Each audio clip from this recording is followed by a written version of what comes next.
now. So now it's recording to the cloud. Now I'm going to make you the host. Whoops. Okay. Hold Okay. on. Make host. Okay, now you're the host and I'm just a guest. And everybody should have the password. I emailed you the whole thing. When Sophie Marone comes on, she'll probably want to be made a co-host. Yeah. So you guys are going to have to take it from here. I have Yeah, to go back to the I'll other do that. segment. Okay. Good luck. Thank Yes, you for this very much. Thank you very much. Okay, bye. Yeah, I appreciate your help. Yeah, bye.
Hi, Barbara. Thanks for joining. Are you the host, Kalpana? Yeah. Yes, Okay. I just wasn't sure if people would be coming earlier, and I always have trouble hooking up, so I I showed up a know. little bit early. That's nice. Yeah. Are we going to Zoom the gathering at the beach too, or is this just Yeah. for? Yeah. Oh, good. Yeah. We'll be sharing those. Yeah. Okay, because a lot of my friends are going to be at that. I Mm-hmm. live in Oregon though, so uh, coming Okay. to the gathering at the beach. Are you Hawaiian? Yeah. Especially at this. No, we are at Palo Alto, California. Ah, okay, gotcha. Yeah.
Thanks for joining the ceremony.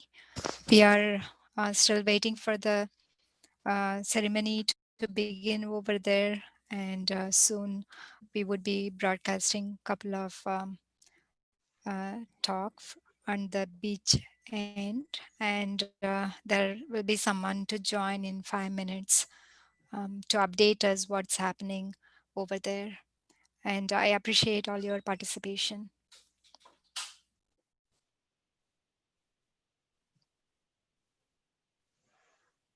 So till we join, maybe you all can, introduce yourself, and if you could, if you want to start with some of your memories with Carly's mom, that would be nice.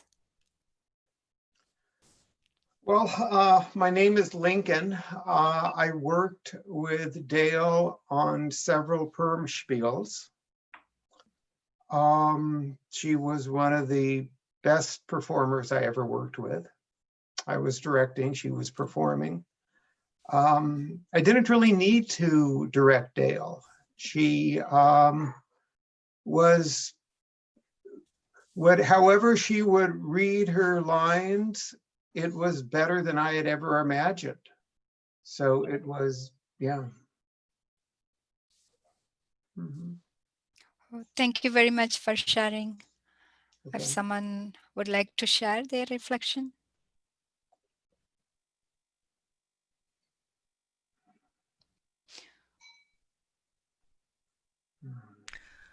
Well, I've known Dale from years at Harmony. I live in Oregon these days, and she was always just a delightful person.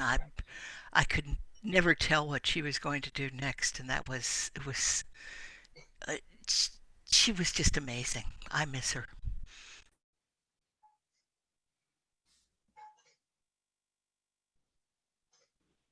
Anyone else? I I'm in I live not far from Dale in Albany, and was very kind and very persistent about inviting me and including me with her round singing every month. And she knew wonderful rounds, and always always was able to share the most wonderful positive energy. Thank you. It's really nice to hear. Yeah, I'm not much, I never met her, but Carly is my best friend. So it's really nice to hear her glorification. It's really amazing. All I knew is she's a very great singer, and I'm really happy to hear from you all. She's not only a great singer and also a great, um, human. Yeah, please go ahead and you can share further, whomever wish to share the memories.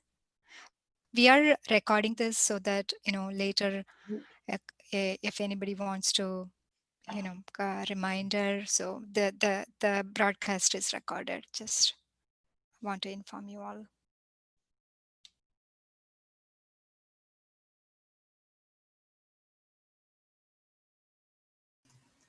My name is Alyssa, and I've known Dale for several years, and I'm sorry for my background noise. But I've known her since I've had my child, so it's almost 10 years.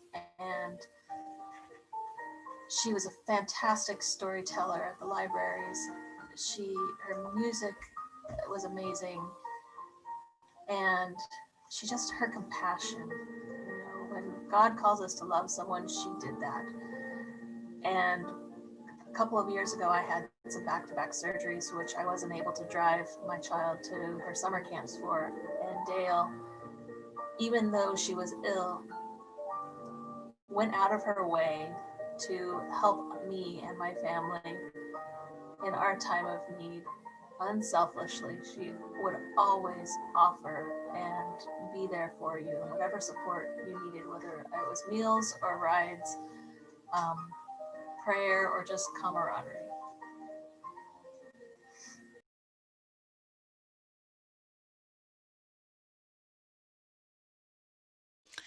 Thanks for sharing your reflection. It's really difficult, especially with the current circumstances. We may not be able to see in person, meet in person, and share our deepest thoughts.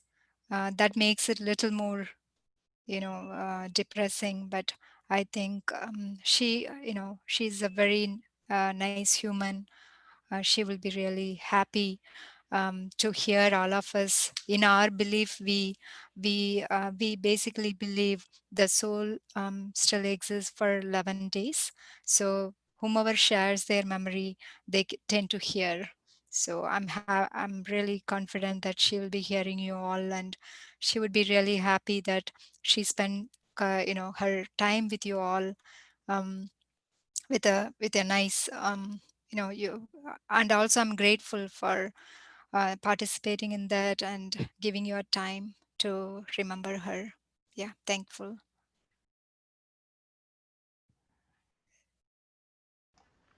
I'll speak just briefly.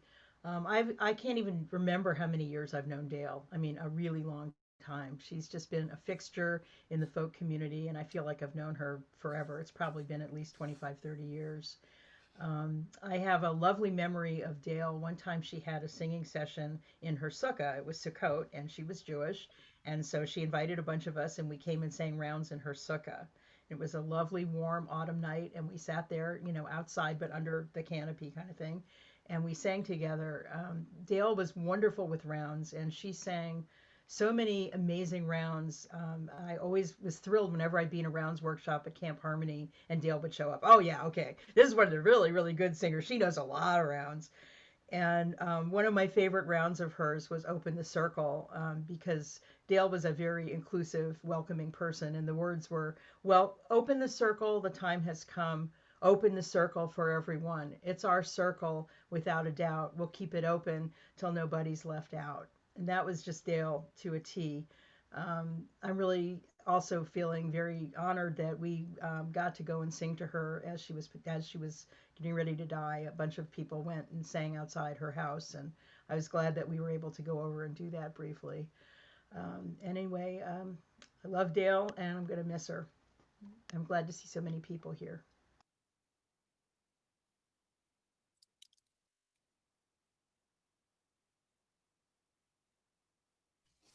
Thank you very much, Deborah, for sharing your memory. And it's really nice to hear from you, being, you're very close to her. And thanks for your time. Yeah.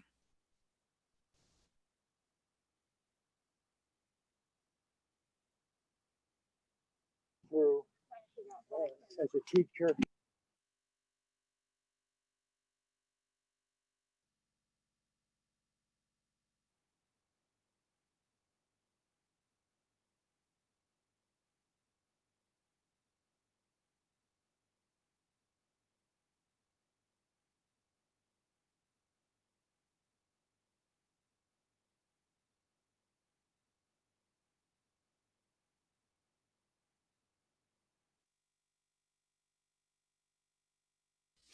So we are seeing some of the gatherings which is happening at the beach.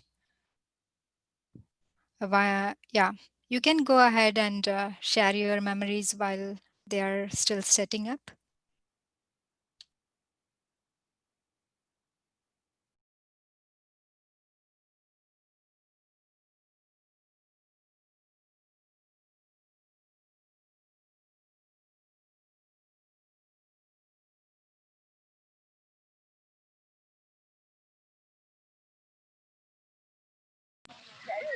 Hi, everybody. I don't know what you can hear. This is Sophie, and this is our setup on the beach here in the dog park. Looks like Hi, there's a table. yes. Hi, Sophie. We can hear you. Okay. Yeah. You might want to rename me. I can't figure out how to do it on my iPhone here. So how you Sophie. joined? Sophie. Okay, give me a second. I logged into the administrator account. Okay, you are already co-host. You right. can, yeah. Yeah, but I don't know how to rename myself. Instead of saying Aquarian Minion Administrator, can you rename me to Sophie and Miriam? Yes, yes, I will do that. Okay. And I don't know if there's some sort of program. I'll put us on mute and you guys, I suppose, can keep talking and sharing memories. Yes, that would be nice. Yes. Oh, hello. Yes, if yeah, we can go ahead and share your memories.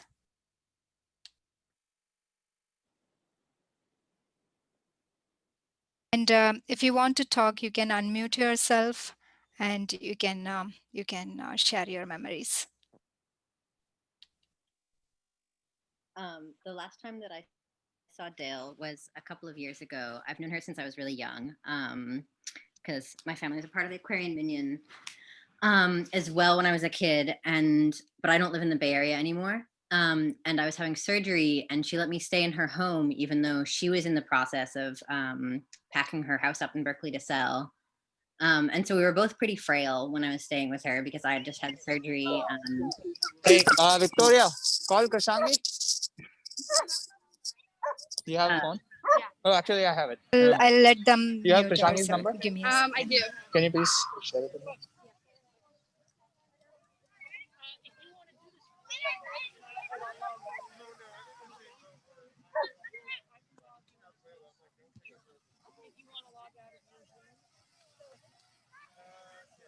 You're getting a call from New York. Kalpana, can you mute the iPhone person?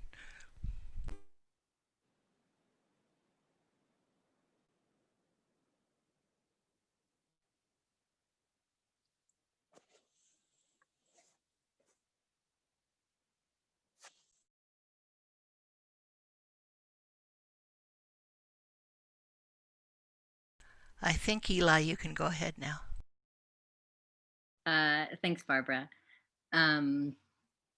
Yeah, and I hadn't seen Dale at that point in a few years, and it was she and I had done a lot of Purim spiels together from, I don't know, maybe in the mid 2000s. So I spent a lot of time with her when I was in high school, as well as when I was in elementary school. And it was really wonderful to have that time when I was staying with her and to connect more as I felt like she was willing to see me as an adult. And we just had like a really nice, quiet time together for like 2 weeks while I was staying in her house. We like went to the movies together and we argued about the movies that we saw.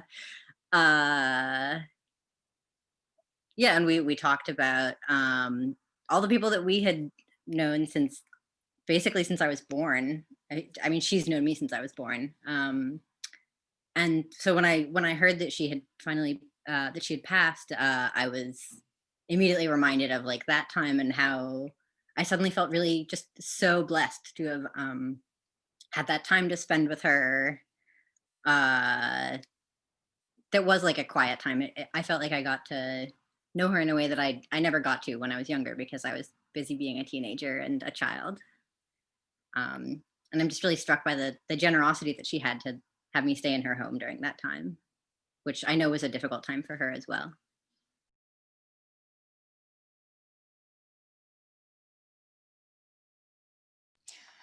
Thank you, Eli. It was really amazing memories. Thank you for sharing that. I'll share. Yes. Hi, so this is Claire. And I first met Dale when I was pregnant with my 26-year-old. And I met her because she was a La Leche League leader. And, you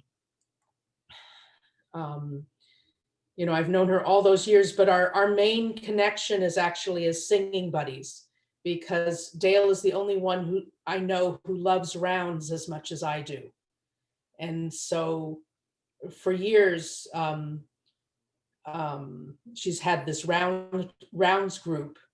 It used to be outdoors in the park, and people would come with their babies and their big kids would play on the climbing structures and everybody would sing rounds. I missed it all those years because it conflicted with my kids' nap schedules.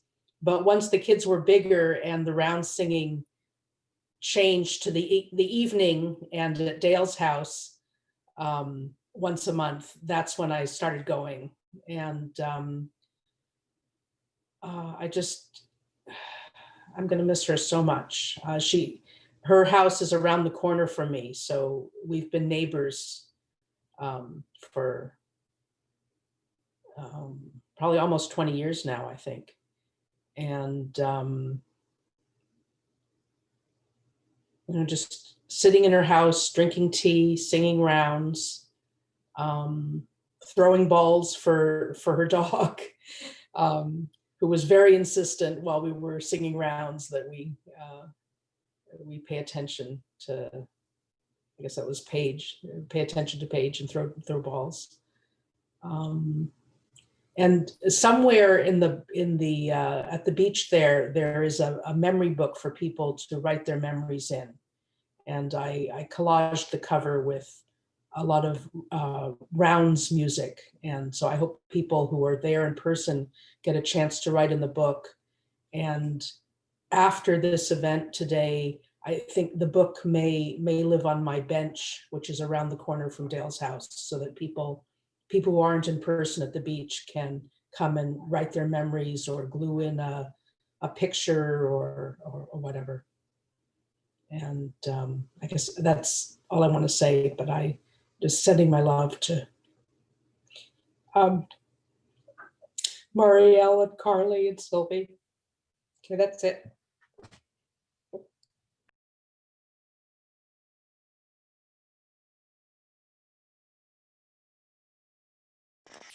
Thank you very much, Claire. I can, understand how difficult it is being with her for so long and being a neighbor and, sharing and cherishing your memories. I can feel your pain. I'm sorry, but yeah, that's how the life is. Maybe we can see the video, what is happening at the beach for a shot, and then we can come back with the reflections.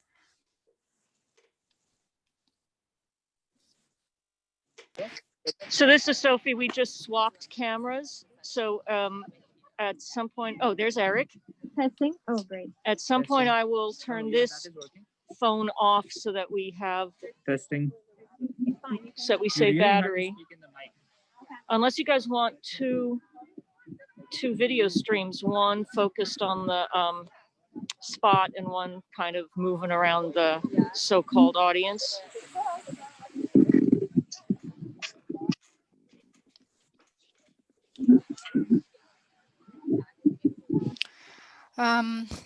Sophie, you could do a single one also, because the Zoom, what currently we are using, it's not updated.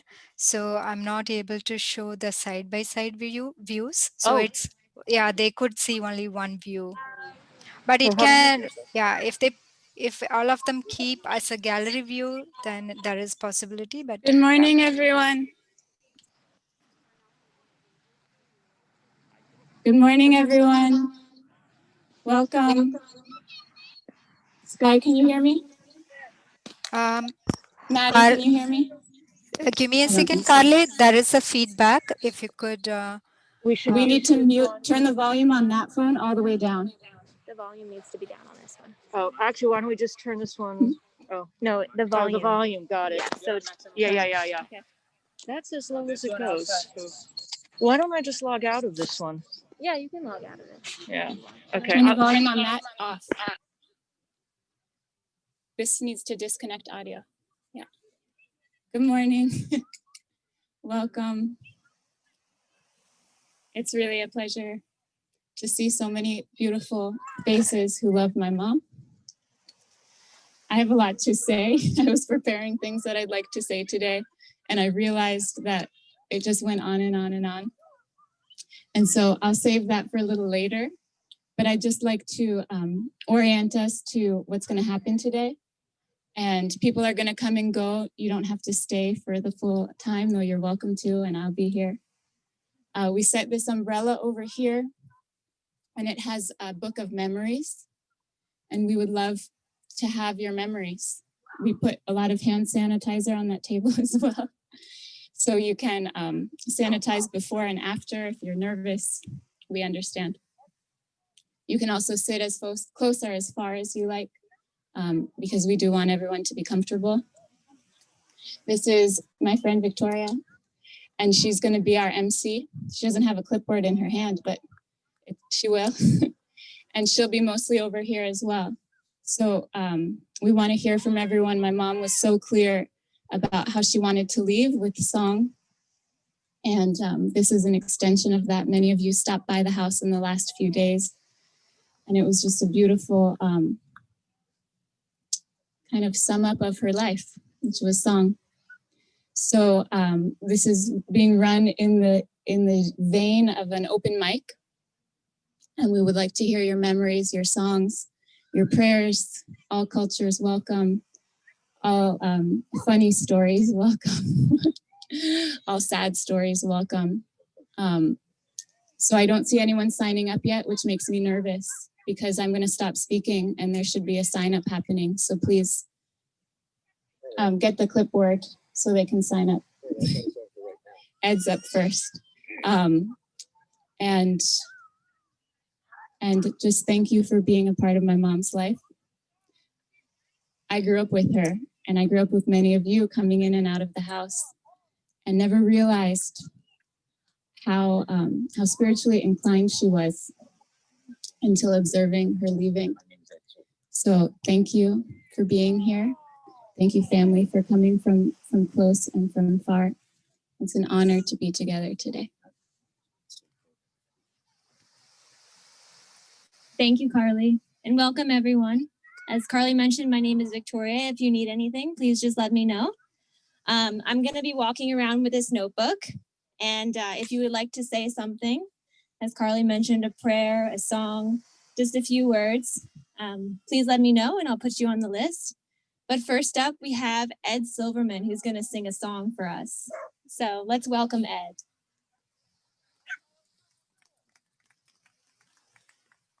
Yeah, I don't want to talk just yet. I don't know why, but that feels more appropriate for a little bit later. I will talk later. Those of you who know me know I'm not shy about talking.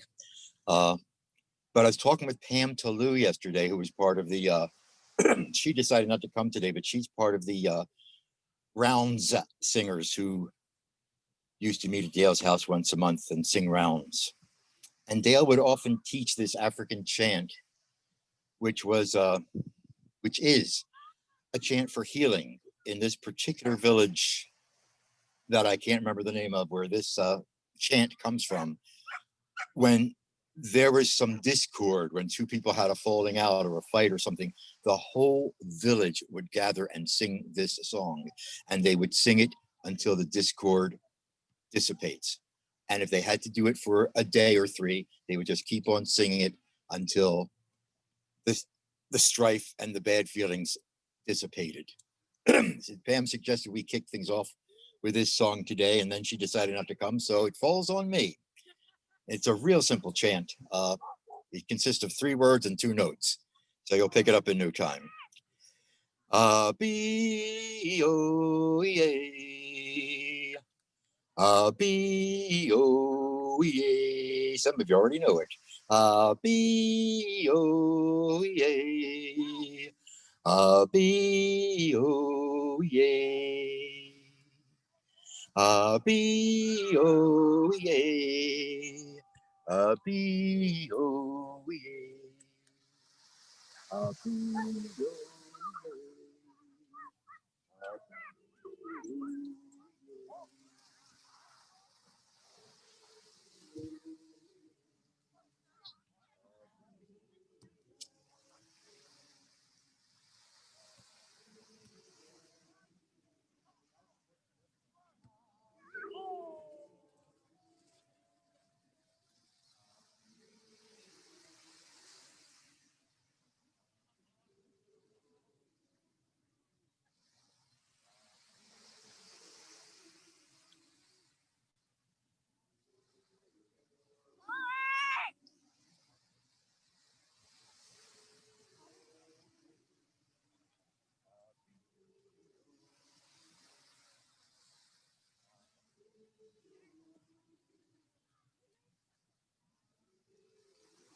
Wonderful. Thank you so much, Ed.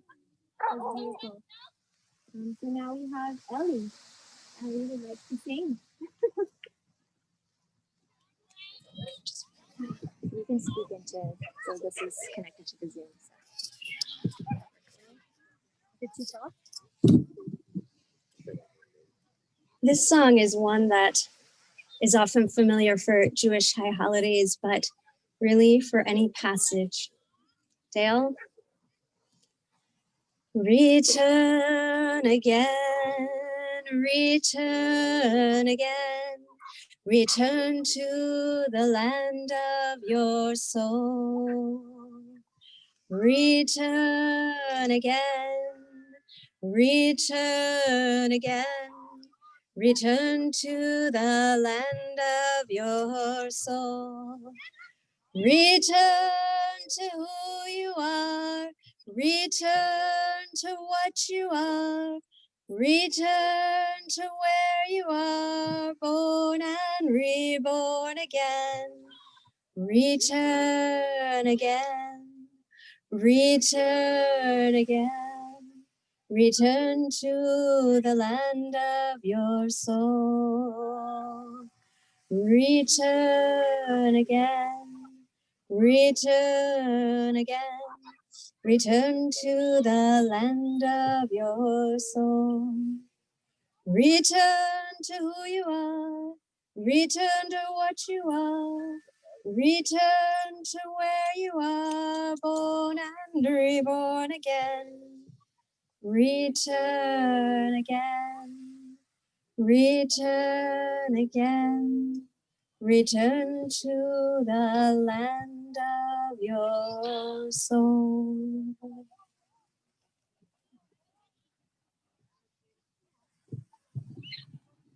Very beautiful. Thank you. And Mary, I'll ask you to come up.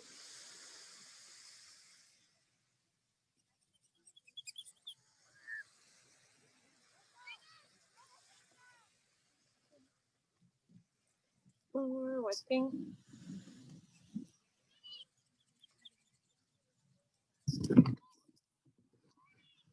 Oh God. Hello, there we are. So myself and my mother knew Dale from the San Francisco Folk Music Club. And yeah. I'll adjust this for you. Thank you. And so I have two things. One is a song that if you pick up the chorus, please join along. And the other is one of the many, many silly rounds that she taught. I'm going to start with the round because that one's kind of easy to pick up. And it's one line.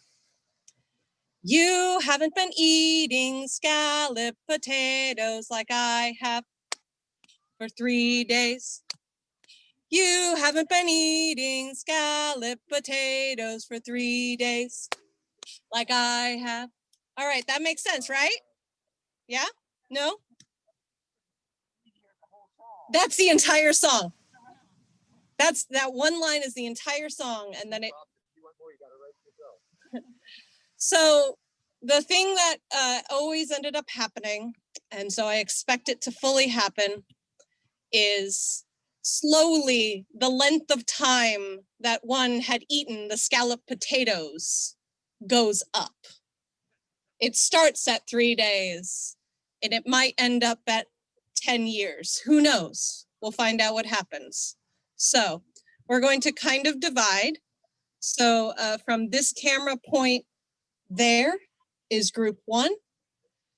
From about a little bit to the right of the umbrella is 2, and the rest is 3. So we're going to sing it all together a few times, and then I'm going to start us off, okay? You haven't been eating scalloped potatoes for 3 days like I have. You haven't been eating scalloped potatoes for 3 days like I have. Group 1. You haven't been eating. You haven't been eating. You haven't been eating scalloped potatoes for 3 days like I have.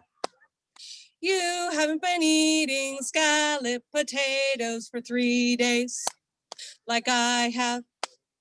You haven't been eating scallop potatoes for 5 days like I have.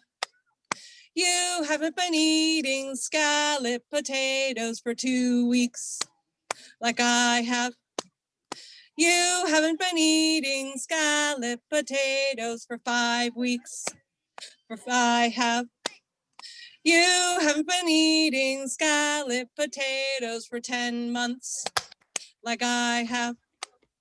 You haven't been eating scallop potatoes for 2 years, like I have. You haven't been eating scallop potatoes for 10 years, like I have, like I have, like I have, like I have. So that was one that we always would end up singing at Camp Harmony. All of us just kind of outdo each other, and who knows how long the length of time would go. And the last thing I'm going to do is, I just want to take a moment and say that Dale was such a force. She would just come in and you would know she was there. And online social media is terrible in many ways, but if it wasn't for that, I wouldn't have been able to stay in such general close contact with her over the years. And that meant so much to me that we could just see each other briefly. And Mom shared a very quick story in which she was going to UCSF to do some sort of thing involving work. As Dale came out, there was this beautiful, just those kismet moments where people see each other, and it made her trip all the better to have seen someone she knew. So the last thing is I'm going to sing a song called The Song Goes On by Mick Ryan. And if you catch up on the chorus, you are welcome to sing along. There are singers that we love as we sing our lives away, and though we all fall silent in the end, they will sing with us forever. They'll be singing every day when we sing the songs they sang. And the song goes on in the songs we sing. And when one song ends, then another song begins. And the singers who are gone will be singing once again when we sing the songs they sang. Some are heard by many and some are heard by few, though we all fall silent in the end. Singing, you'll be singing when someone sings of you, when we sing the songs they sang. And the song goes on in the songs we sing. And when one song ends, then another song begins. And the singers who are gone will be singing once again when we sing the songs they sang. Sing the chorus, sing the song. And the singers gone before us will be singing right along. Sing the chorus and refrain. And the singers gone before us will be singing once again. We can drive away the silence of the grave that we all fear, though we all fall silent in the end. Singing, you'll be singing with the singers you hold dear when we sing the songs they sang. And the song goes on in the songs we sing. And when one song ends, then another song begins. And the singers who are gone will be singing once again when we sing the songs they sang. So if you sing along, you bring along the singers who are gone, though we all fall silent in the end. Singing, you'll be singing, both the singer and the song. When we sing the songs they sing. And the song goes on in the songs we sing. And when one song ends, then another song begins. And the singers who are gone will be singing once again. When we sing the songs they sing. Thank you, Dale. That was beautiful. Let's reflect on Mary's beautiful performance. Thank you so much, Mary. So I think Carly would like to say a couple of words now. So if you could call Carly up to the stage. And let me remind you, we have refreshments as well. So we will be serving samosas, which is a delicious Indian snack. Please don't be shy. You may. How's it? Okay. I didn't get the numbers, but they're still equally as good. Same difference, different culture. So I just really wanted to speak after you because I was with my mom the past 2.5 years, and the past 7 months during coronavirus, I was cooking.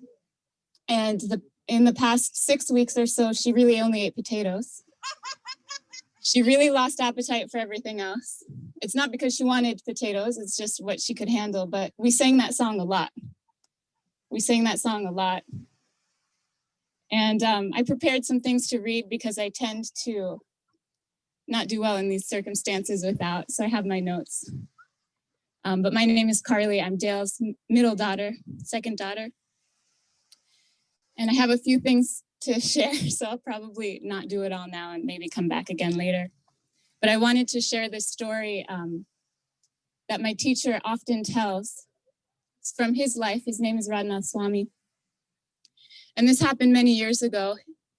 And he was in the Himalayas and he was sitting on a rock in the middle of the river Ganga. And so similar to this, the water was kind of moving in all directions and chaotic. And he's very poetic and described the blue reflection of the water and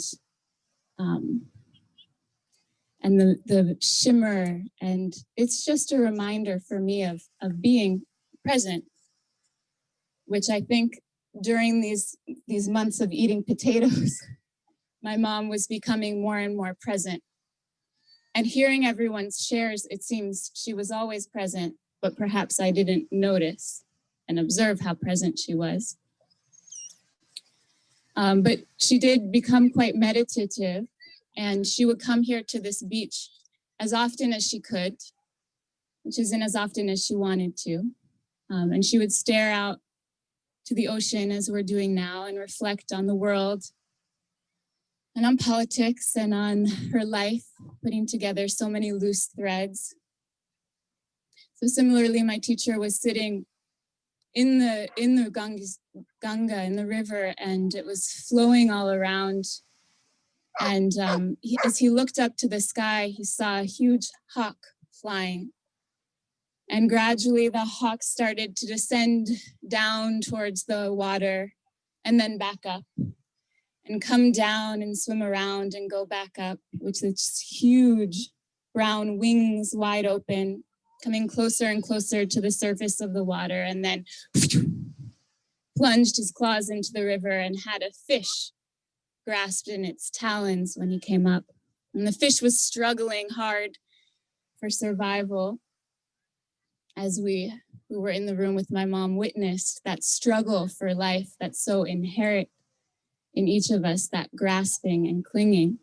And the fish was disoriented and it was in vain. And in a sense, we all are like that fish. The fish was just going about his daily life. He was born in the river, swam around there for his entire life.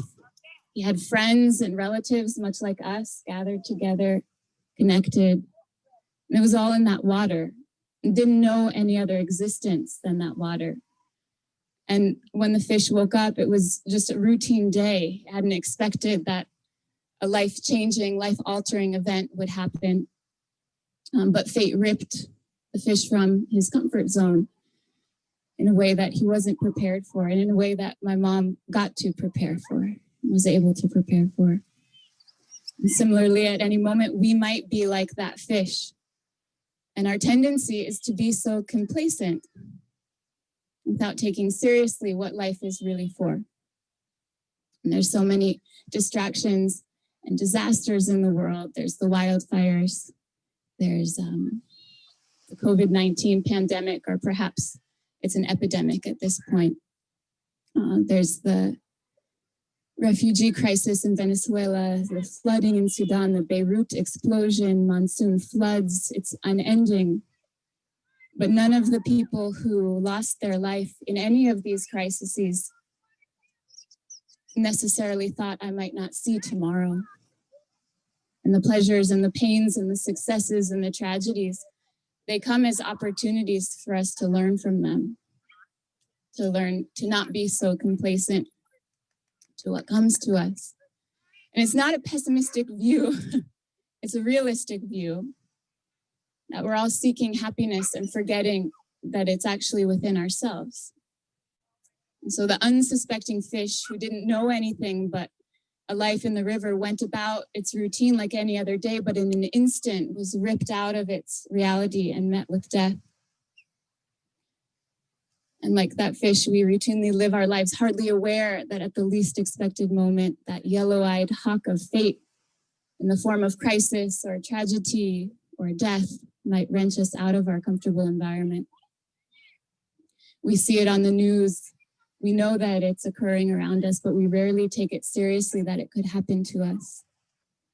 So perhaps the lesson here is simply to guard against complacency and give a higher priority to our spiritual needs.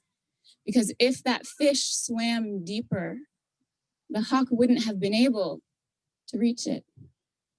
And similarly, if we go deeper into our connection with spiritual life, connection with the Supreme, we find an inner reality so deep and so satisfying that it lifts our consciousness to a place where we can deal with the effects of unforeseeable fate with a stable and detached mind.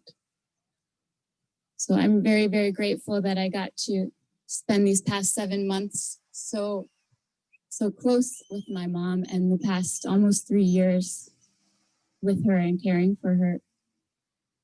And while at many times we stayed on the surface with the distractions and the news and the politics, we also had time to go very deep. And she started actually joining for my yin yoga classes in the past few months, as well as some of the Bhakti philosophy groups. And I was doing these bedtime story sessions that she always was tuning into. And then she was so inquisitive and earnest. She always had questions afterwards, and about the teachings and the culture. And one of our last, sorry, my phone's ringing. I don't want that to be in the sound. One of the last conversations that we had, she asked me about this mark on my face. And she was just so curious and earnest. And it's called tilak, and it's a sacred clay. It's called gopi chandan. Essentially, it's mud. And it's soil that comes from a very special place called Dwarka in India. And the history is that the gopis, the lovers of the Lord, when the Lord left, they wanted to leave too. And they left via the river. And this dust, this mud, is like the mud of their feet. And we mark several places on the body, which is a marking that the body is a temple. And it's a practice of purification, and also a practice of protection from evil influences. And really the thing that got me started in doing that is someone explained to me that it was to serve as a reminder that our life is a gift and that our life should be used in the mood of service. And so when I first heard about this tradition and that it was a reminder to be of service, I immediately started putting on glitter instead of, I didn't have the sacred dust, so I put on glitter and no one knew it was just a reminder for me. And one of our last conversations too, we were talking about the biohazard of glitter. But these small things that we can do to remind ourselves to go deeper, like that fish, to go deeper in our life. And because we had such rich philosophical conversations near her final days, I wanted to share some selections from a very sacred text called the Bhagavad Gita. And I'll just read a section of a chapter, if that would be okay. I've been talking for a while, but I'd like to share these words. You are mourning for what is not worthy of grief. Those who are wise lament neither for the living or for the dead. Never was there a time when I didn't exist, nor you, nor all of us, nor in the future shall any of us cease to be. As the embodied soul continuously passes in this body from childhood to youth to old age, the soul similarly passes into another body at death.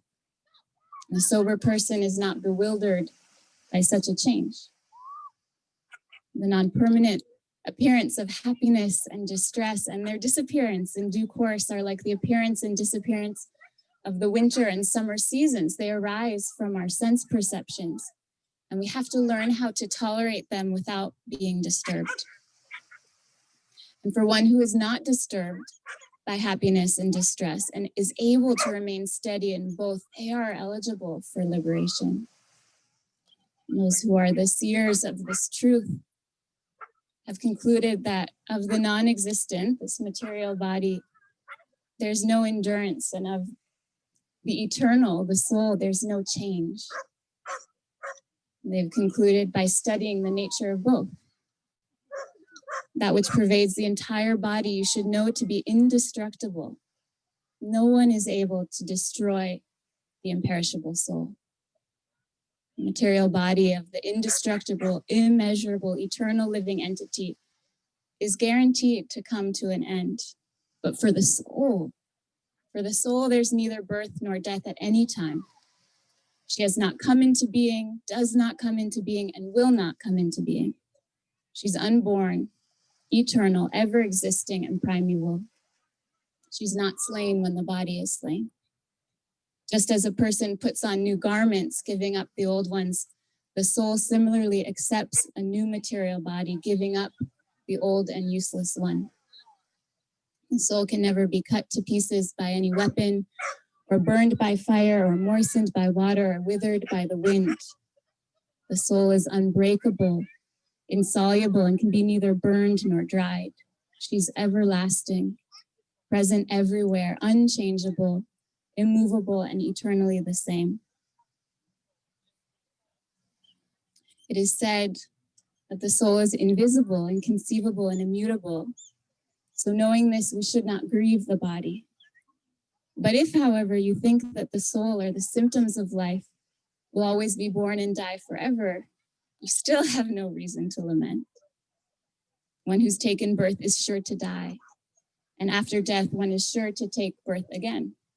Therefore, in the unavoidable discharge of your duty, you should not lament.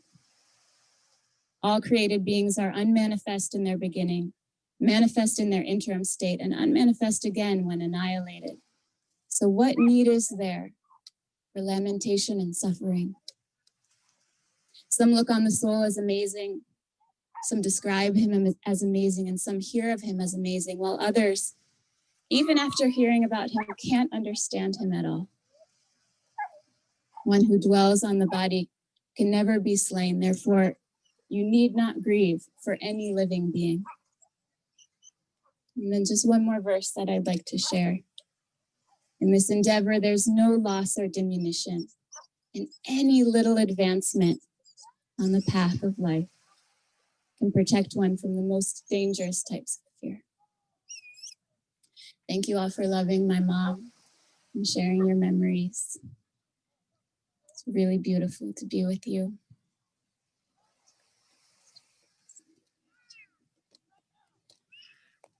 Love you, Mom.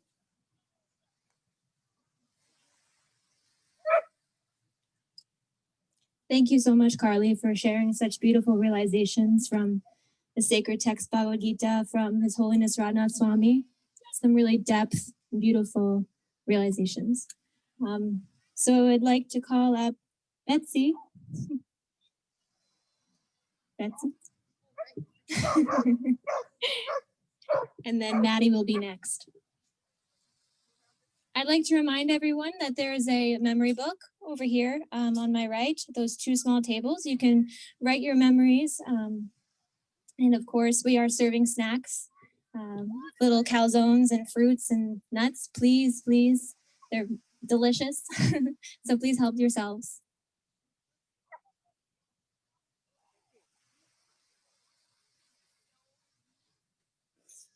I just discovered a multi-purpose for the mask is if you forgot to bring your Kleenex and you're having feelings, you can just, use your mask. Thank you very much, Carly. I feel honored to come after you and take in some of the wisdom that you just shared with us. And one of the things has to do with just being a little speck in the universe and the deepness of spirituality that Carly was inviting us all to take. And here we are with the birds and the fish and the paddlers. I had the good fortune to get to visit Dale recently, and we spent about an hour and a half singing and talking on October 8th. It wasn't very long ago. And the first song that she wanted to sing with me, well, two songs. One of them was a round. Mostly we did things in rounds, and it's just, my paddle's clean and bright, shining like silver. Follow the wild goose flight, dip, dip, and swing, dip, dip, and swing. My paddle's clean and bright, shining like silver. Follow the wild goose flight, dip, dip, and swing, dip, dip, and swing.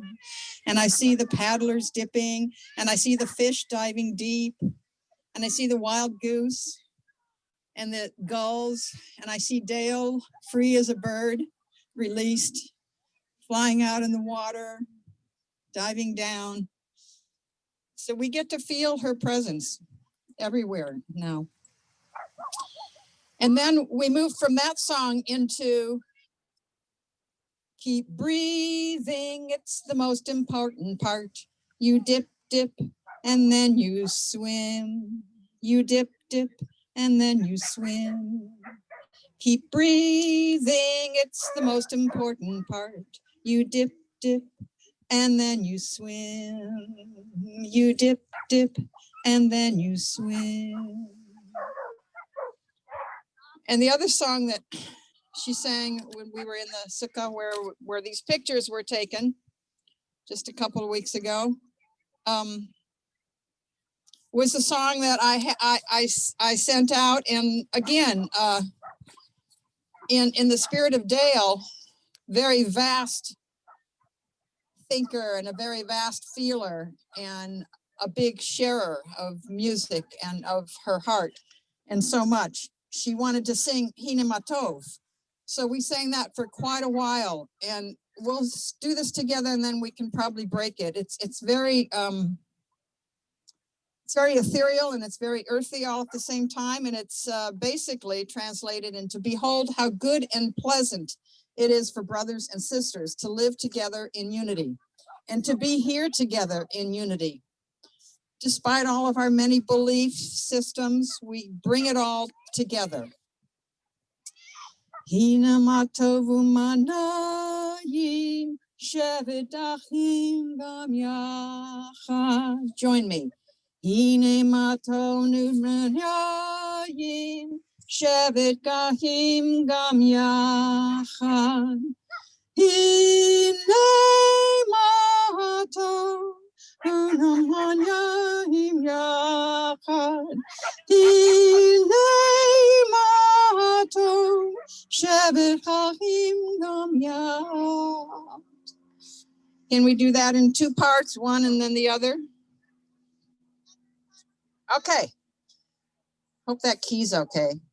Hinamatovu. And there's a little typo in here. The second time, we do it 2 times, the first part, and then the second time, you just go straight to Shevet Achim. Do that 2 times. Hinamatovu manayim, Shevet Achim gam yachad. Hinamatovu manayim, Shevet Achim gam yachad. Second part. Hinamatovu, Shevet Achim gam yachad. Hinamatovu, Shevet Achim gam yachad. Hinamatovu manayim, Shevet Achim gam yachad. Hinamatovu manayim, Shevet Achim gam yachad. Keep doing that. Hinamatovu, Shevet Achim gam yachad. Hinamatovu, Shevet Achim gam yachad. Thank you, Dale.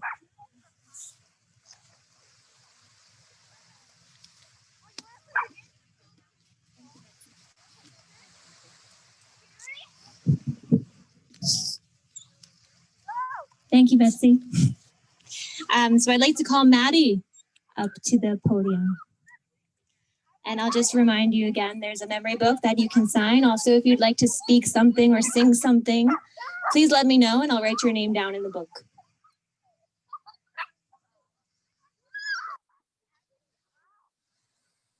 Hi, I'm Maddie. I'm Marielle's friend. I hate public speaking. I can raise the mic for you. Oh.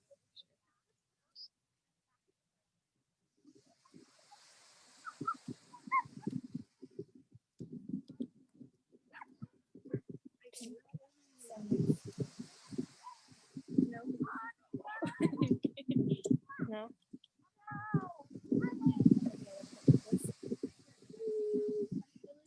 Is that a little higher? Yeah, sure. I can bend over too. Okay. Or as long as you're comfortable. Yeah. Okay. Yeah. I guess I just wanted to share a funny story about Dale. Kind of a random memory, but I remember, I don't know how old me and Marielle were, maybe in 6th grade. Trying to make eye contact with her. We're in 6th grade when we wanted to highlight our hair.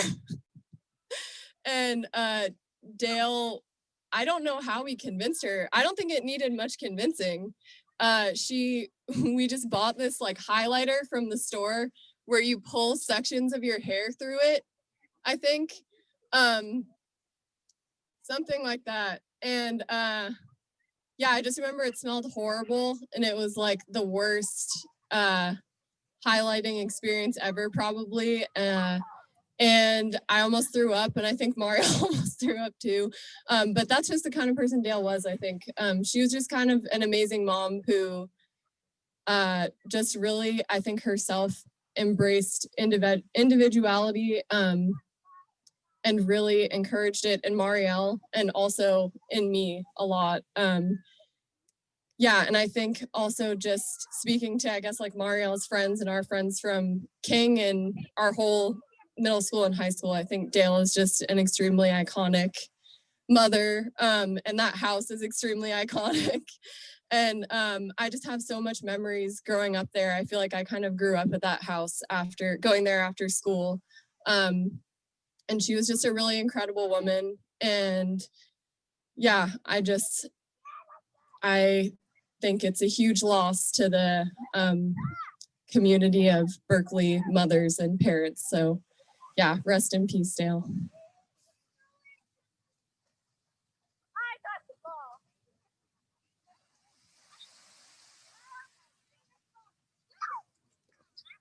Thank you, Maddie, for sharing that story.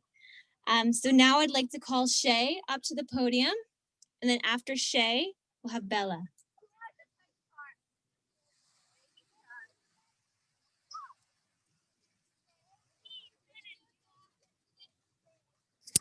Hey everyone, I'm Shay. I'm one of Carly's yoga students.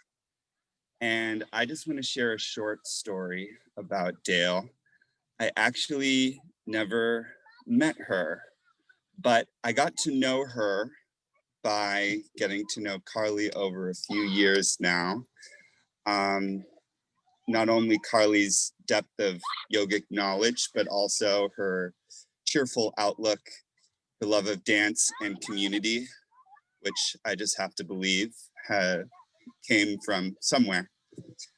But the closest I got to know Dale actually was a couple months ago, was at Carly's yoga class in Golden Gate Park.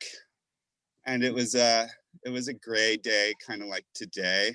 And the fog was kind of beautifully dropping into the trees as it does in Golden Gate Park, very magically, if you've ever seen that. And Carly had laid out a place for all of the students. She left flowers for each of the students in their space. And then she also left a stone for everyone. And after the class, she explained to us that the stones actually came from Dale, and that Dale loved to collect rocks, which at first I thought was kind of a peculiar hobby. But I also thought it was so special to receive a gift from someone where they really cared about this stone, and also from someone that was already kind of near the end. I thought it was really magical to receive that.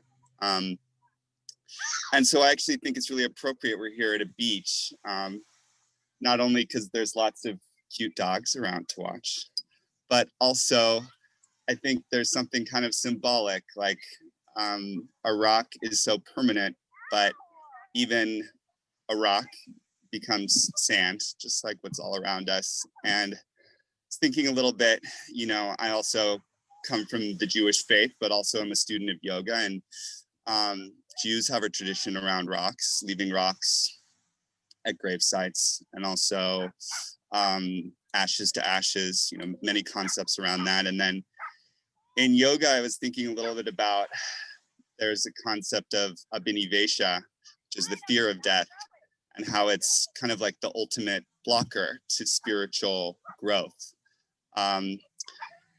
And so there is a lesson. I think when I've lost people I'm really close to, I think about, you know, it's a lesson about your own impermanence. And I think it's an important one. I think the other thing I've really learned from yoga is, while these concepts make a lot of sense written down and they sound great, sometimes they're hard to apply.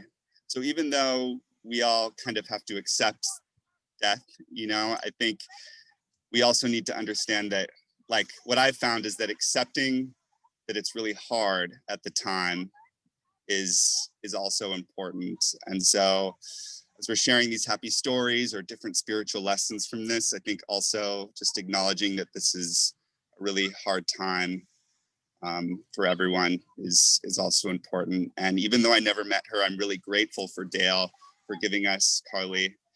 And I'm really sad for this occasion as well. So thank you very much.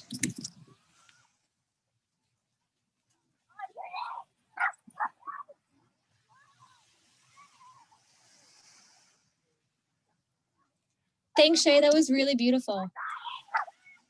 Okay, so we have Bella up next. Bella? Oh, there you are. Okay.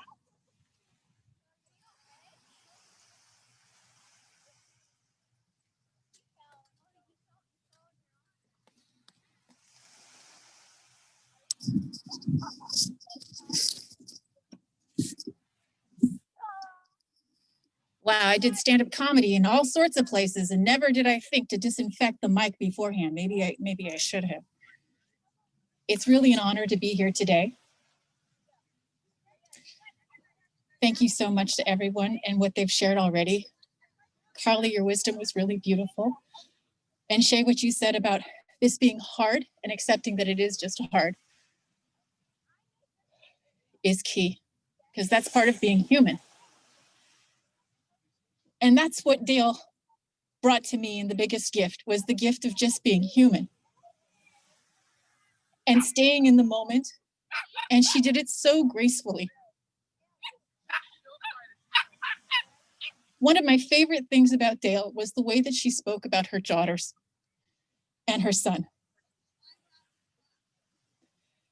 Marielle gave my son and I a gift, and we still have it. We cherish it. It's an ice cream scooper. It's a whale-shaped ice cream scooper. And I think of Marielle every time I bring it out and have a sundae with my son. And she's mentioned so many things about how Carly was just such an excellent understanding, had such an excellent understanding of her art. And we started talking about different issues, and I was telling her about my interest in body, knowledge, and understanding. And she said that was an interest of hers too. And I was so surprised because I had never known that. And all this time, this was just 2 weeks ago, all this time I could have talked with her about that, and we never discussed it. But what came out of the story was how her eldest daughter, Sylvie, had been working on fitness and as a personal trainer, and had understood the value of a peaceful birth, being given a peaceful birth. And Dale started to talk about how the birth of her firstborn was very long. And the midwives and the doulas were saying how incredible Dale was. And Dale was saying, this is just how I do everything. I'm just slow and methodical, and this is how it goes. And I guess it went on for a few days. And she said she was so exhausted. She thought at the end she would get some respite. Like she thought all of the length was to be rest, but it wasn't to rest. It was still tiring at the end. And she didn't know what to do except just be with it. And because she didn't rush and she didn't go beyond anything more than what she could have at the time, she was able to observe that her daughter, her tiny baby, was coaching her through the birth. Each time a contraction came, Sylvie was the one who was like, okay, come on, get ready now. It's time. It's time for the contraction. And it was Sylvie who coached her all the way through the birth. And Dale looked at me 2 weeks ago and said, that's so surprising that that story just came out.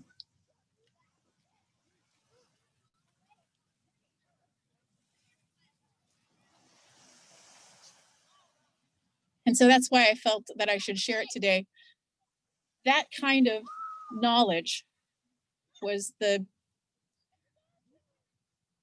precious jewels that would come from Dale. Something I'm just so grateful that I had a chance to share.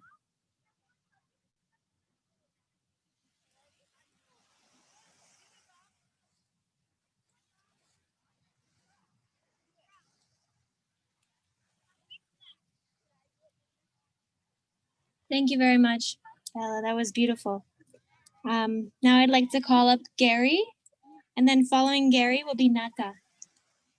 And just a reminder, you're welcome to sign in the memory book, and there's also lots of snacks here. Please help yourselves. And if you would like to speak, just let me know and I'll add your name to the book.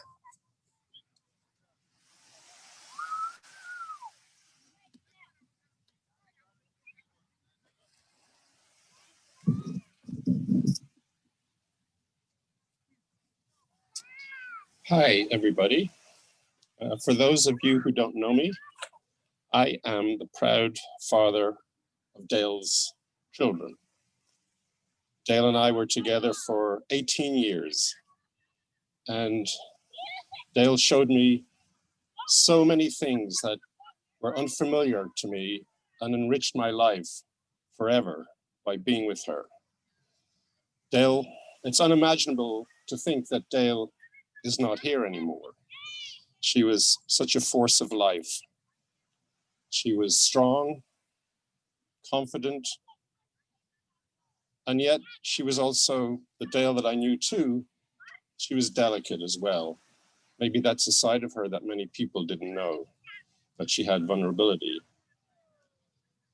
Dale was a lover of music, and when she was pregnant with Sylvie, she was part of the Oakland Symphony Chorus, and she kept singing almost right up to the time Sylvie was born, and immediately after too.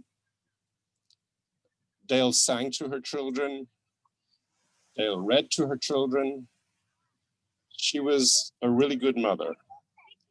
And I have images of her riding her bike with the kids in the back carriage, holding her kids on backpacks and wraps around her front.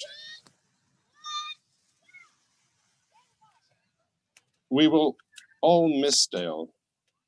As I say, it's kind of unimaginable that she's not here. But I'm so pleased that my daughters are so talented and so unique. Dale was a lover of art, creativity, and it was in everything that she did and thought. There was really nobody like her that I've ever met. But she had a great community of friends. Of course, she loved to sing. That was such a huge part of her life. And she gave her voice to those who really needed it. In her education, she went on to get a master's degree in a Carl Orff composer training, so she could sing to those who were terminally ill and to anybody else. She sang to young children at the Albany Library for many years.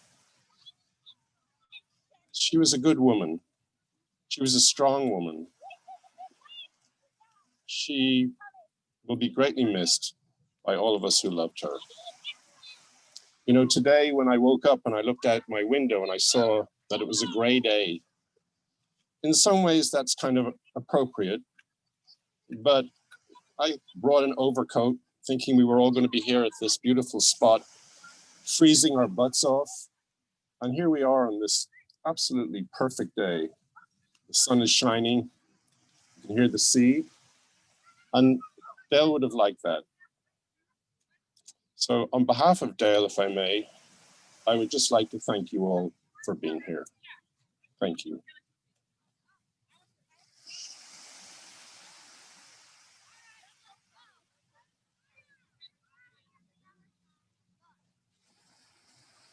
Thank you, Gary, for sharing such beautiful memories of Dale. I know all of us appreciate it very much. So I would like to call up Nata. Nata, you're next.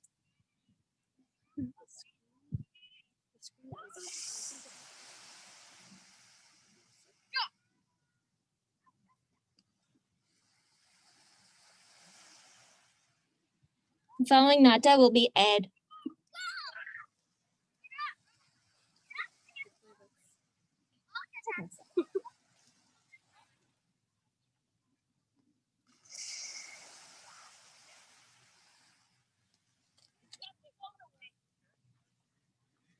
Hello, my name is Nata and I am a dancer. I met Dale through Marielle. She was my dance student, an aerial dance, very talented. She danced with me for many years, and that's how Dale and we met. And as my mom said, the best people you have met in your lives have been through dance and music. And that's how I met Dale. Dale always volunteered for our dance company. She was doing the lights. She was at the door. She was doing the chairs. She was always there. I think she loved a lot our project and our dance company because we used to bring um, dance and art to homeless shelters and hospitals and refugees for women, covenant youth, another type of shelters. And she was always very supportive. With the time, we developed a beautiful bond. I have Jewish roots, I'm a Mexican, and I was not in touch with those roots. So Dale showed me the festivities, and she kind of guides me through this world in such a beautiful way. And in some point when in my life was all my dance troupe going away and I decided to stay, and all my friends literally in 2 years left, I had to move, and Dale took me under her wing. And she put me on a little room they have. It's like the room that is the basement room, and she built a kitchen for me. It was a beautiful room. It's so beautiful. And I was under her steps. And we were communicating in a silent way because I think Dale has had this magical silence. She has a special way of pausing and listening. It was a little bit nervous for me when she has this silence because she was a good listener. And to be a good listener, you need to listen. So she was walking up on my roof, and we get used to our sounds and the sounds of an old house. And I used to put opera, and then she will just say, "What was that? What was you playing?" Or then I could put some cumbia, and she was just playing her guitar. And I, in my mind, call Dale my Jewish mom. She was a Jewish mom. She helped me with my wedding and my divorce. And Dale was a discreet person who liked to help without fanfare, without making a big announcement. She had a special collection of silence, and this was one another. Her capacity to volunteer without asking nothing in return. I wish so much she stayed longer with us. This is the type of person, a professional human being that we need. So in the Buddhist tradition, I know we should not have attachments, but there is an invisible golden cord that I will always keep to my Jewish mom. I love you, Dale, and I thank you for your great example. And I hope I inherit your beautiful collection of silence. Thank you.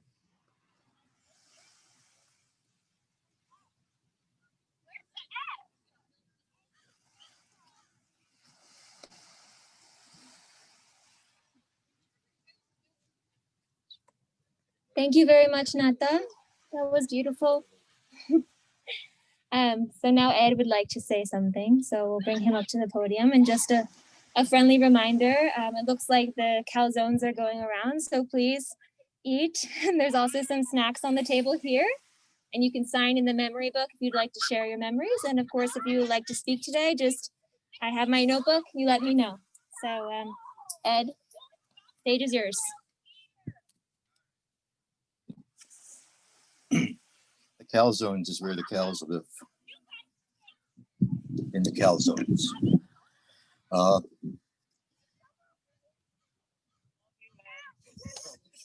I just forgot what I wanted to say.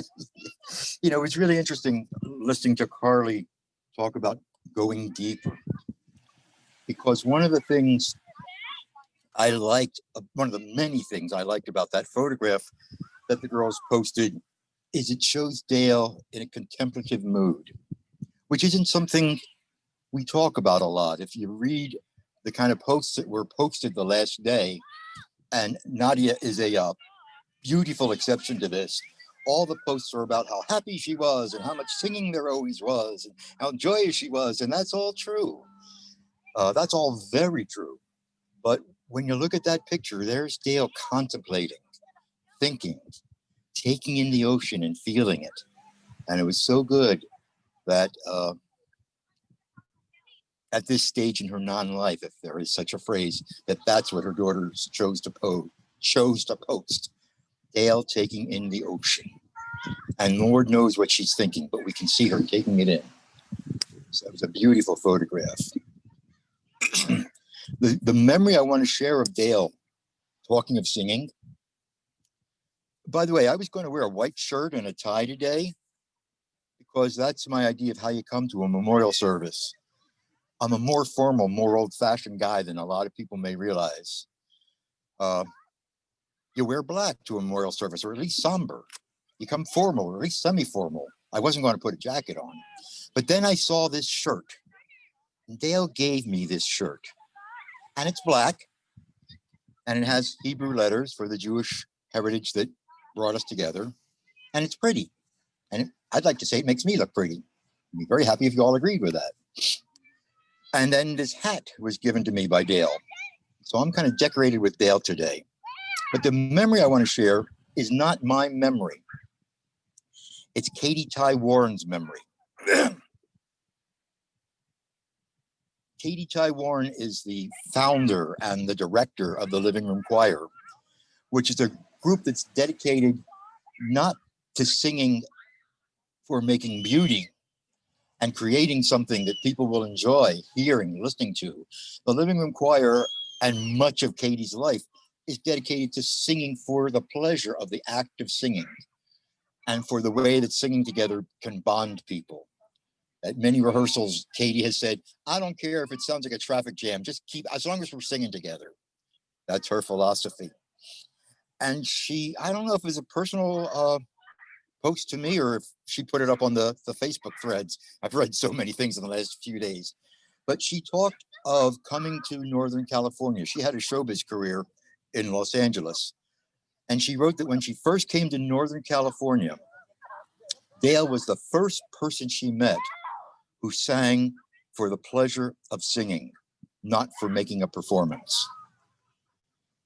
And Dale didn't start the Living Room Choir. Katie had the inspiration for the Living Room Choir before she moved up here. But it sounds like she was a little step on the path of encouragement and inspiration for Katie. And that's the kind of person Dale was. She would sing just for the pleasure. And somebody who's got a daydream of starting a choir would go, yes, this is what I'm looking for. This is the spirit I'm talking about. So she got through to Katie, and she introduced me to Katie. And now Katie's added a lot to my life. So I want to sing a song that I wrote for Dale and for somebody else. And when I wrote this song, I had yet written only one love song. And that was to Tasty Cake.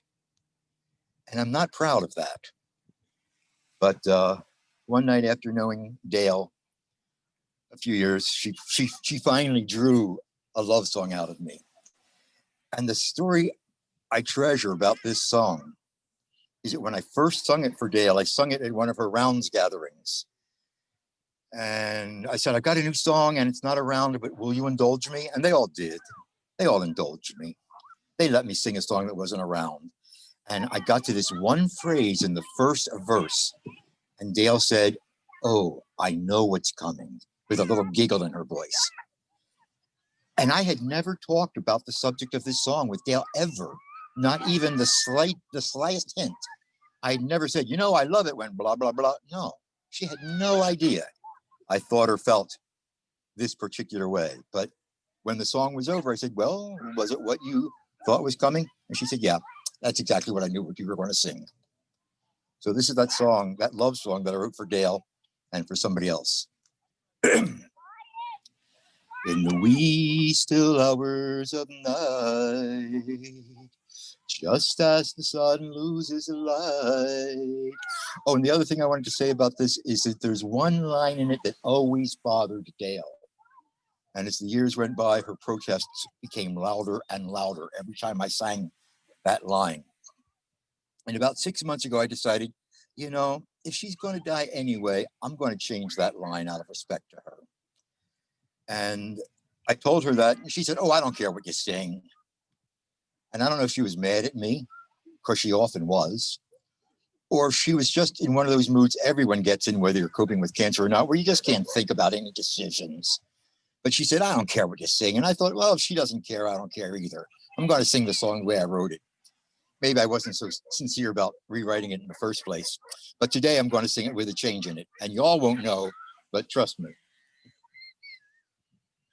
In the wee still hour of night, just as the sun loses light, the house is so still, we've eaten our fill, and everything's quiet and right. And pardon me for interrupting myself again, but I was already preparing to sing the song, but I was reminded when Nata talked about the sounds of the house above her head as she lived in that little basement apartment Dale set up for her. This song is about the sounds of the house, among other things. Wonderful phrase, Nada. Thank you.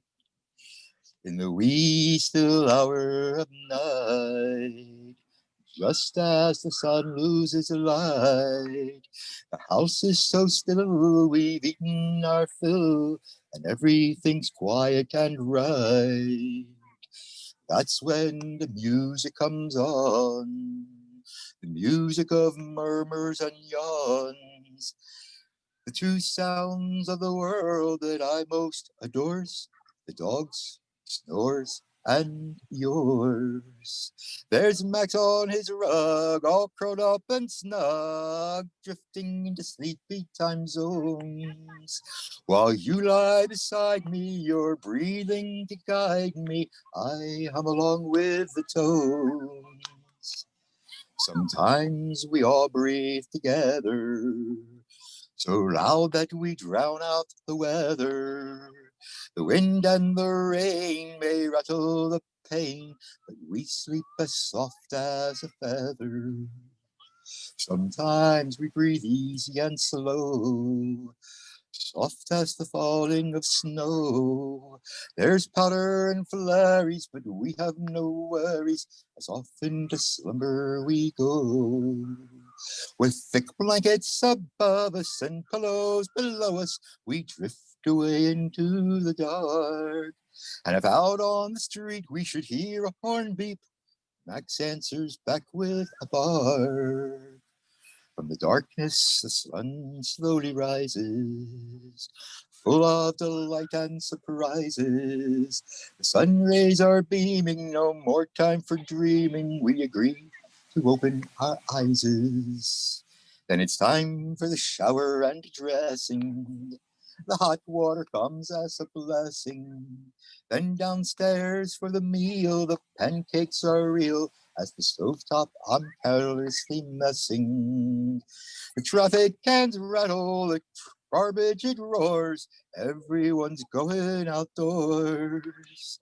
And while the sun's sweetly beaming, I'll spend the day dreaming of the dogs, snores, and yours. Thank you, Dale.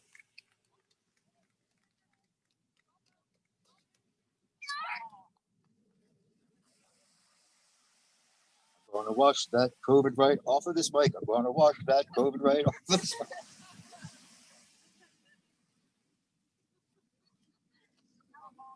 Wow, thank you, Ed. What a great song. It's beautiful. Especially the part about the pancakes. Made me hungry. Okay, so Sky, would you please come up and join us? And then after Sky, we have Olive next, if you could be prepared. And again, gentle reminders, the memory book is here, there's snacks, and if you want to speak, come find me.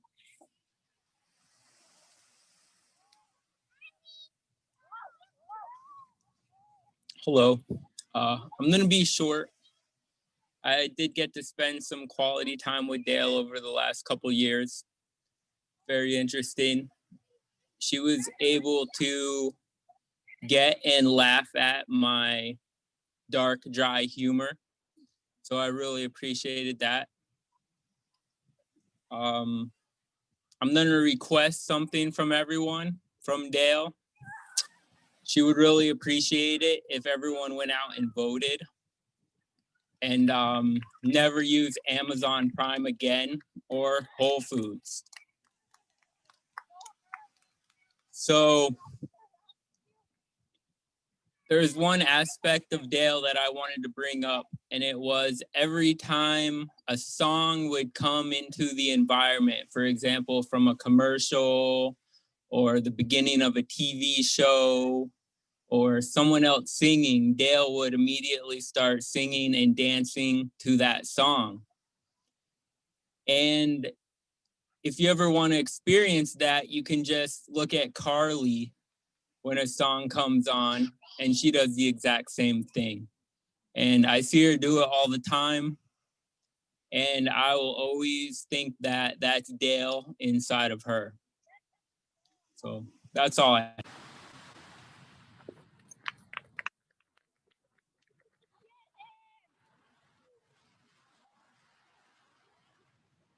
I've actually never met Dale, but by your explanation of Carly, I know maybe I know Dale a little bit better because I see Carly dancing all the time.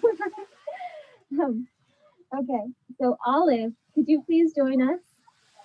And then after Olive, we have Maddie, M-A-D-D-I-E, Maddie. There's two Maddies here. Might have to lower this a little bit. I think it's fine. I think everyone can hear me. So I've been thinking a lot about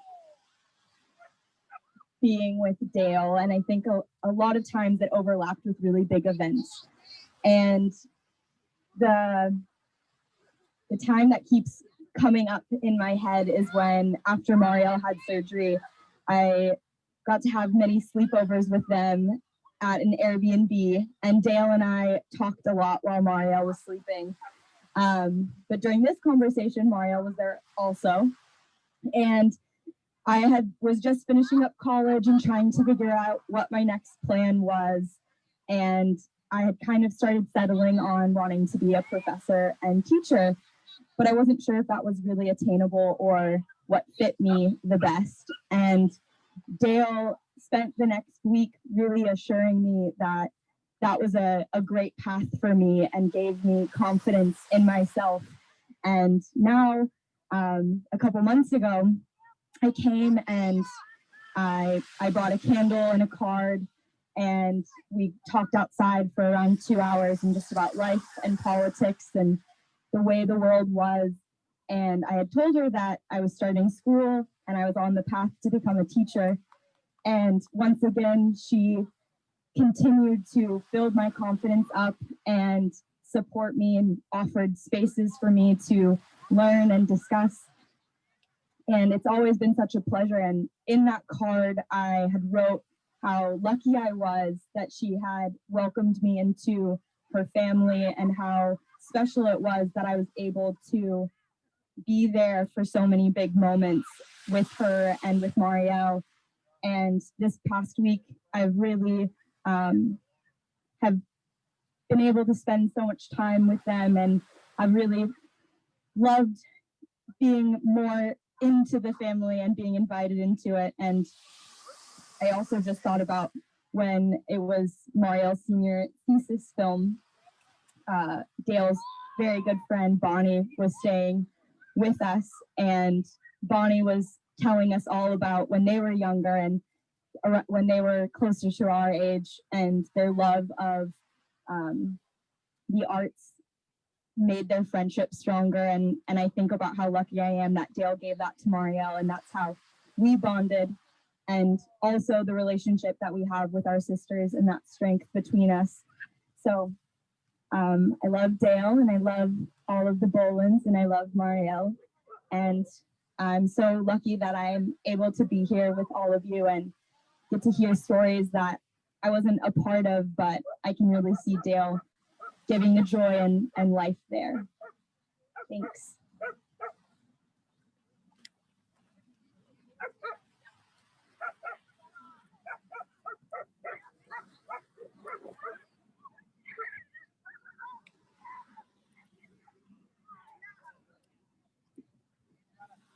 Had to do a quick battery check on the phones here.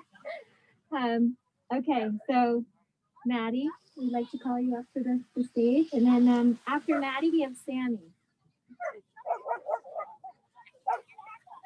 Hi, everybody. I'm Maddie, or Madeline, and I was fully intent on not speaking today. I don't do well public speaking in highly emotional events, and I have kind of information memory overload when it comes to Dale and the Boland girls and Gary. So I couldn't really streamline a thought process of where to begin. So, or even what stories to tell. So I'm going to give you a little bit of background of how I know them and go from there. So I grew up next door to them when they lived in South Berkeley on Halcyon. And I'm a year older than Sylvie. And I think, Gary, correct me if I'm wrong, you guys moved into that house when Dale was pregnant? Or right after. So I was about a year old, I think, when they moved into that house. And I lived in the next door apartment with my mom and my older brother. So my mom, being a single mom, she had a lot of different jobs. At one point, she was actually working for Gary at Voila, delivering juice. But because she wanted to spend as much time with us as possible, her jobs were often in the evening time. And so I adopted a second pair of parents in Gary and Dale. And because of that, my brother and I kind of had this intertwined sibling relationship with the girls, and later with Gulliver, and then later with Marielle. So I would say at least 5 out of 7 days of the week, I was at their house. And this is from the time I was 1 year old until well into high school. And Sylvie and I shared so many things in life. We went to the same preschool. We went to different elementary schools, but later the same middle school. We were in junior rangers together. We did everything together. We were in plays together. And all of these things were orchestrated between the three of our parents, bringing us to the events. And although a lot of my memories are kind of from our parents on the sidelines or breaking up our arguments, which we had many because we were siblings more so than friends, Dale and Gary always had a really big influence on me and my upbringing. So just a couple of random stories. There was one night when Dale and Gary, I don't know what they were, maybe they were on a date night or something. Now that I'm a parent, I'm assuming that's what it was. But they decided it would be a good idea to leave Sylvie, Gulliver, Carly, and I in charge of my older brother. So, or not in charge of us, he was in charge of us. And we also had a babysitter there, I think. Her name was Shayla, another girl who grew up in the neighborhood. And my brother decided that it would be a great idea to dare us to eat dog food. And I don't remember what the repercussions were going to be if we didn't eat the dog food, but they had a dog named Emma at the time, so it was readily available. And for whatever reason, we felt pressured enough that we ended up doing that. So another little tidbit about me is that I slept with my mom until I was 11 years old.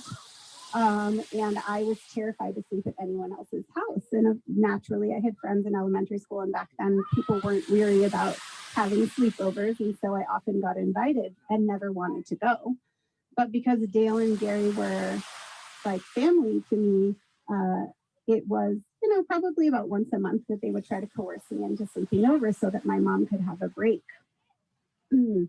So Dale would lay with me in bed and she would sing to me. She was always very sweet and affectionate and try to get me to relax and fall asleep. By this time, Carly and Sylvie had probably been asleep for hours. And I just refused. I would refuse. It didn't matter what she did. I would not go to sleep. When my mom would get home from work, she'd end up having to come and get me. So we have a lot of memories in that house of family times. And then later, when they moved to the Yolo house, you know, we had a ton of new memories there as we got older. And then I got married in 2009, and I now have a 7-year-old and a 2-year-old.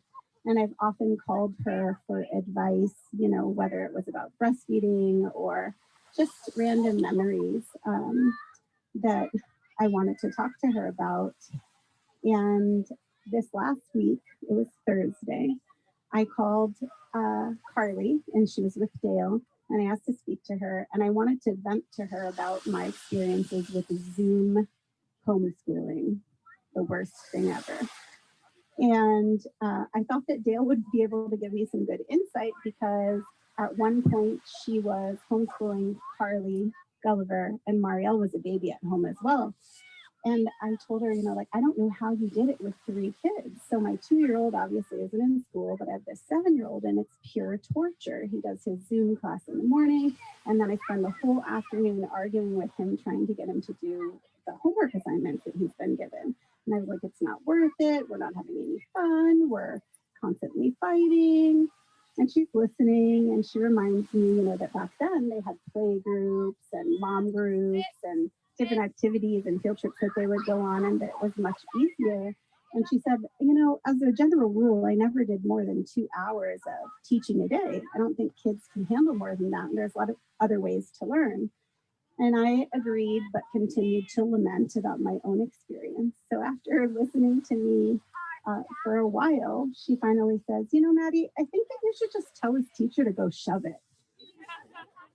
And I said, oh, okay, I guess I'll try to figure out a way to do that. And that was the last kind of serious conversation I had with her. That was the advice she gave me. But, you know, like I said, there's so many memories. There are thousands of us building Halcyon Commons Park together, of us begging Gary to bring home pineapple coconut voila, because that was my brother's favorite, and anything that he liked was cool. There was the numerous haircuts we gave Gulliver without consent from parents. We used to collect lemons from their low-hanging lemon tree in a cement backyard that randomly survived, and we would make lemonade and try to sell it. There isn't a childhood memory that I can think of right now that didn't involve their family, and she will be greatly missed. Oh, I should also say that when I was the ripe age of 14, maybe, she elected me to be Marielle's godmother.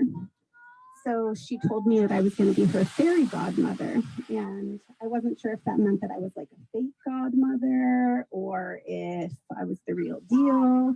And how was I going to, you know, manage this new role in life. And she told me before Marielle was born. And I don't think I did a great job, but I still appreciate the appointment, and I plan to do better. I love you. I'll get the dog food cake. Horrible.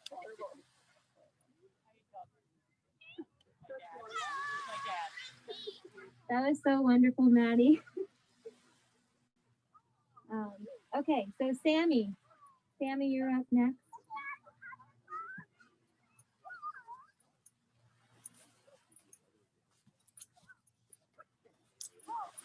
Hi, I'll be brief. I've had the wonderful pleasure of knowing Marielle and the extension of the Boland family now for a number of years. And one thing that I think Dale really passed on to all of her children is just like the idea of being super welcoming. like me and Marielle met in middle school and like kind of just clicked from the beginning. And I think pretty much right away just started going over to their house all the time. And like Dale was just always super welcoming, letting her house, you know, having kids come and go. She offered us so much room to explore, but also really grounded us and would tell us when we were wrong and when we needed to be reined back in. And this past Christmas, Dante, one of our other friends, I and Marielle all got to go spend some time in Hawaii with Dante's mom, and Dale got to come, and it was just like one of the really great trips. One of the first days that we were there, we went to the beach and we went to the ocean, and Dale presented us with all these really wonderful, crazy hats that she had given us all for the trip, matching hats, and everybody's picked theirs, and Dale picked the craziest one, which I think went with her personality. It was beautiful and purple. And we were kind of sitting on the beach, the three of us girls, you know, just talking about where we were in life. We were all coming up on the end of like our college experiences and just, you know, reminiscing about all the time leading us to this point, and talking about our parents and kind of the scariness that we're all feeling with our parents becoming older and, you know, things becoming harder. And we looked out and Dale was just peacefully floating way far out into the ocean, like a little bit too far. And all you could see was just her reclined on her back, her toes sticking out, and this little purple hat on her head, and she looked so at peace. And I know she's resting and at peace now, and I feel very lucky to have known her. And I love all of the Bolands very much, and I feel really happy to be here with all of you today.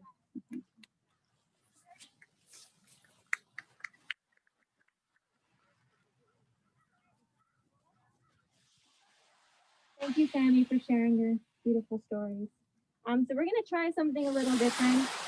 There are over 50 people gathered on the Zoom call, you know, joining all of you here to remember Dale. So we're going to try to have some people from Zoom share their realizations and their stories with us.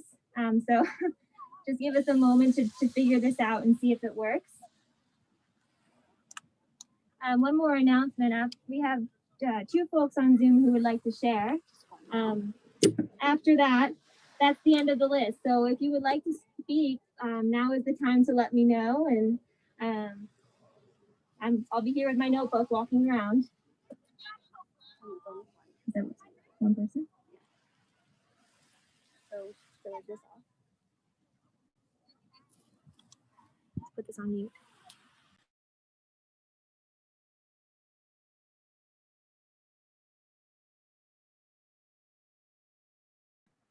Okay. Okay, try to speak. Oh,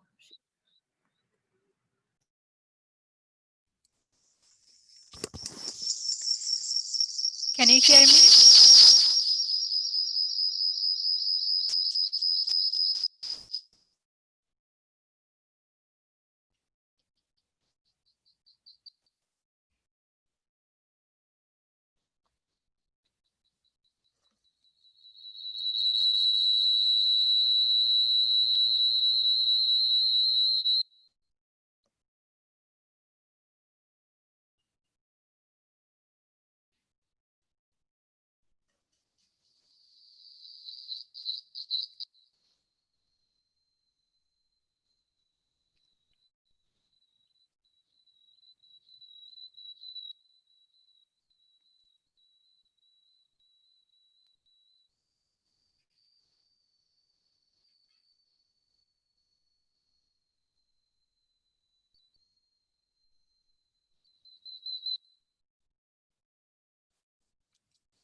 So next, Aaron can speak.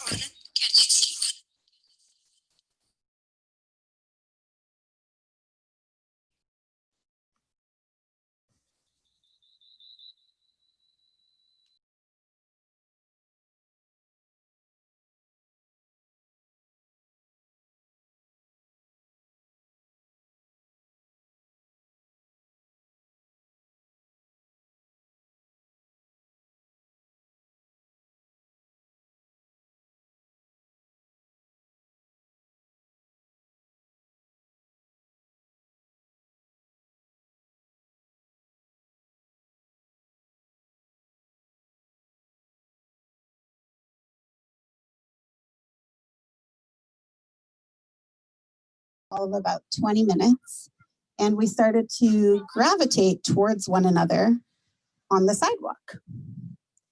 And a couple seconds later, we crashed into each other. Sylvie fell on top of me with her bike and me on the ground, and we immediately started fighting. It was your fault. You knocked me down. I have a scrape. And I was asking my mom the other day, so Mom, whose fault was it? I was on the bottom, you remember, right? And she says, yeah, I don't know, but me and Dale got a good kick out of that one. Sylvie and I didn't talk to each other for a couple weeks after that. Another funny thing, when it was just Sylvie, Carly, and I before Gulliver arrived and later Marielle, we used to like to pretend to run away. So we would come up with these elaborate plans, and we're gonna go run away. The three of us would be ready, and Sylvie would say, okay, hold on, let me go ask Mom. And then Carly said, you can't ask Mom. That defeats the purpose of us running away. So Sylvie would, like a good first child, go and ask Mom. But by that time, Carly and I were already gone. So then we would get in trouble for leaving Sylvie behind. I wanted to say earlier that I have a strange kind of solace in Dale's passing, which might sound weird for you guys, but I became a labor and delivery nurse. And, you know, Dale was very involved in women's health, and I've always loved helping moms breastfeed. And she was the leader of La Leche League for a long time, and you guys know all about that. So those kinds of things, you know, when I'm helping a mom who's having a difficult time, I always reflect on that. So in these last days when she wasn't doing well, like a good nurse, I brought my stethoscope and I tried to detach emotionally from what was going on so I could be there for the girls. And so I was kind of just, you know, listening to her breath sounds and trying to keep her comfortable and things that I could do from kind of like a career standpoint. But as you guys all know, we lost Gulliver many years ago now. But we also lost my older brother. So it went from a siblinghood that we had between the six of us to just the girls left behind, the four of us. So my brother died in 2011 and Gulliver in 2005. And I don't know what everyone believes, but I like to think that there's somewhere that everyone is meeting on the other side. And I really hope that she reunites with them and that they're all together. That's all. Did you guys get your technical difficulties? Thank you, Maddie. That was lovely. Okay. Okay. Stand by. I can do that. You want to do this? Yeah.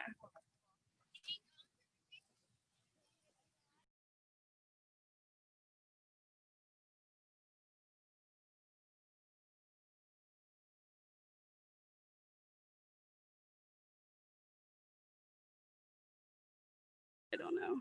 Like, put the mic on here and put the phone on there. You know what I mean? Okay.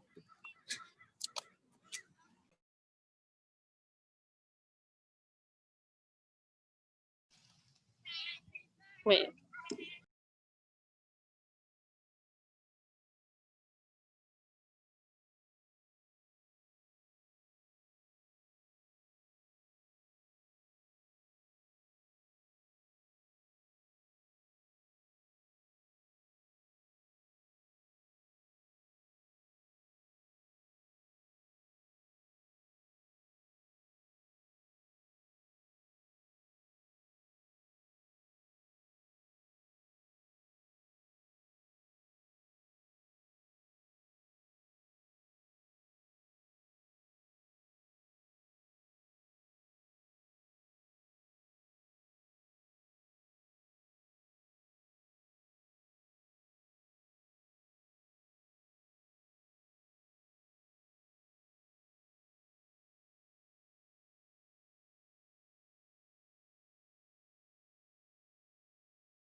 Can you hear me? Okay. Aaron, please go ahead.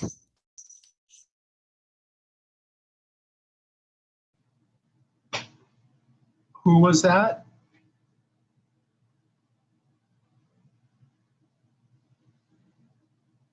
Are you asking Yeah, you are me? the next speaker. Aaron.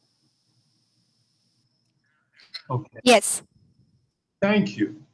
So thank you so much for setting this up, and Sylvie, Carly, and Marielle for doing this so beautifully. I'm here with my mom, Dale's aunt, and my dad's having his dinner over there. So I'm really glad I could check in and say a few things. And thank you for, I got a message, I think from Timothy, that my Qigong teacher, Nadia, wrote and said hello. And she knows some of the Bolands in Dublin, but she's here in New York now. And that just made me feel really good that we're all connected somehow. And I have all kinds of memories of Dale. I'm really gonna miss her. She was one of the people in my family I think we could be ourselves with each other. I'd like to hope she felt that way too. And it's really a loss. So I really feel it. And I'd like to sing something. I'd love it to be just a happy song, but I'd love to sing the Kaddish for Dale. I appreciated someone saying, talking about her contemplative nature and her gravitas. So I'd like to share this. Can I hear you? I hope they can. Can you hear? Yes. Thank you. That's mom. It Vayit Kadash Shamei Araba Ve'alma Divrach Hirute Ve'amlik Malchute Ve'chayekon Uvyomechot Uchaye Teko Beit Yisrael Vagala Ubiz mein Kori Vaimeru Amen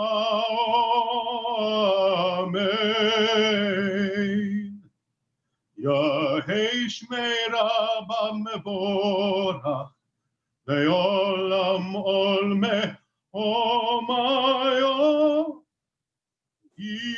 Yitbarach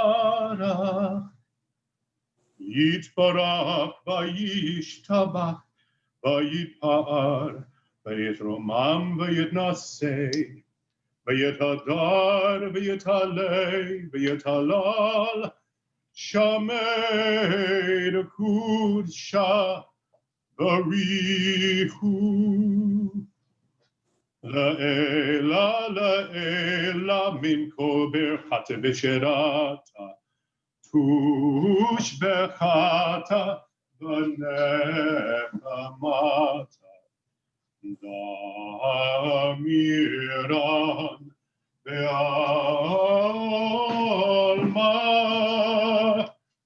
Vaimeru Amen.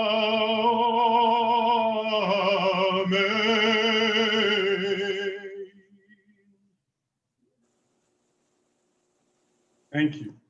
Amen. Amen. Yeshua. Thanks. Thank you, everybody. Love you, Dale.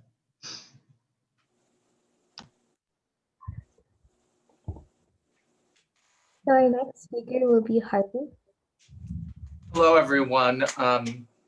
I met Dale. I've known Dale since high school.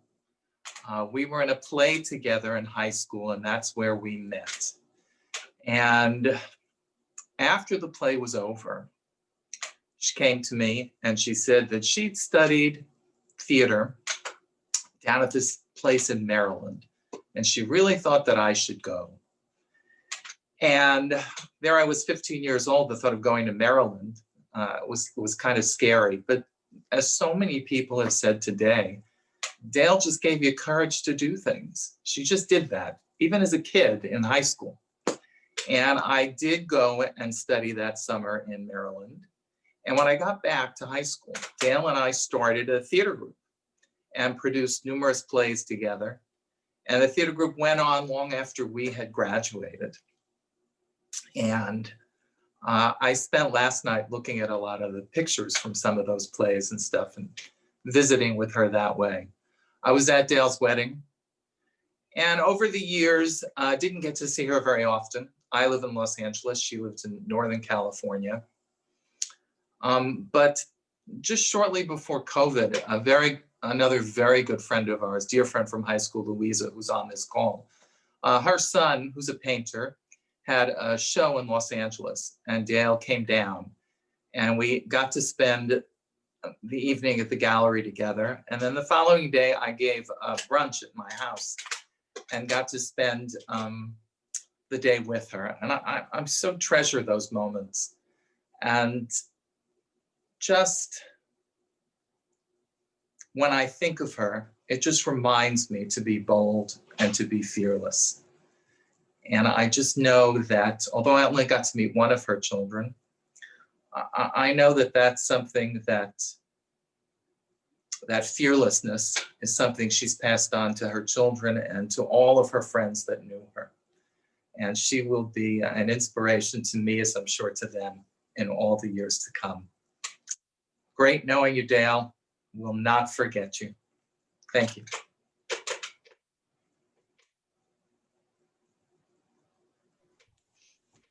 Thank you, Harvey. Linda, you will be the next speaker. Great. Okay, can I start? Yes. All right, thank you. It looks so beautiful there. I wish I could be there with you. I'm Linda Yamato, and I had the fun and the privilege of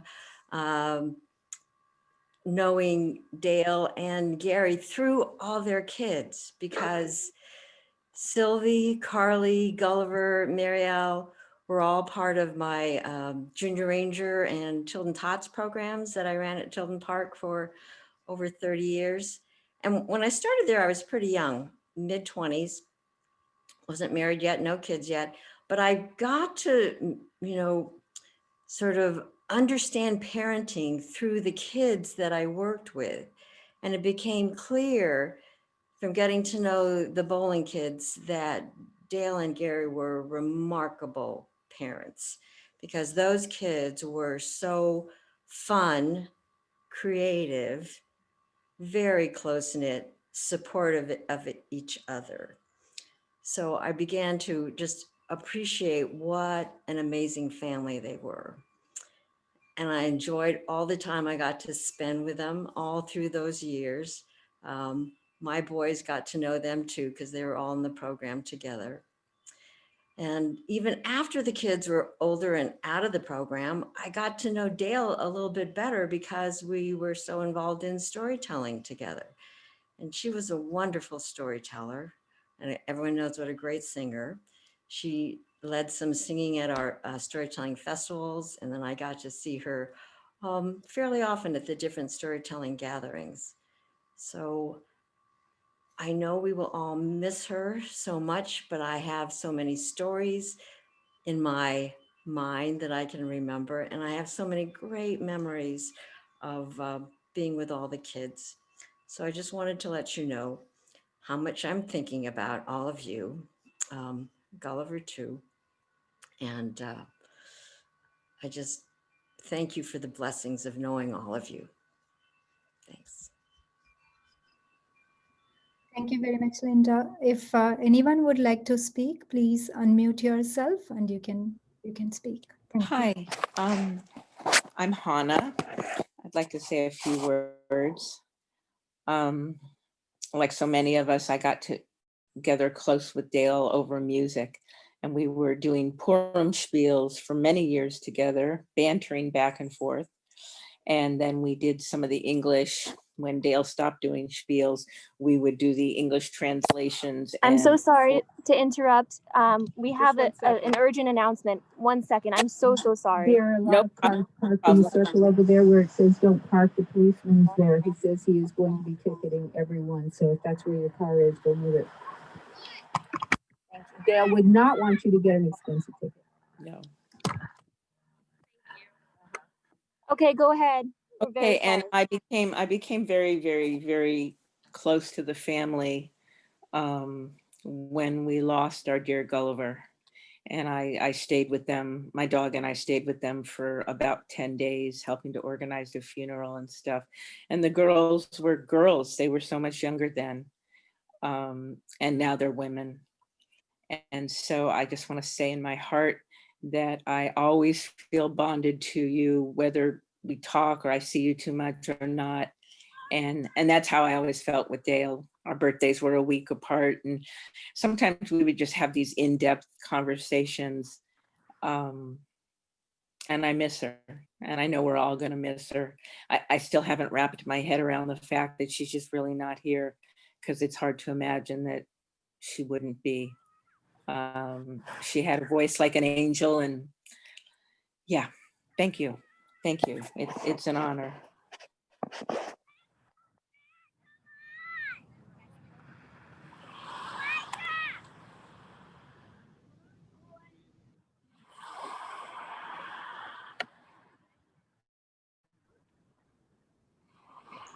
Anyone else would like to share your reflections or memories?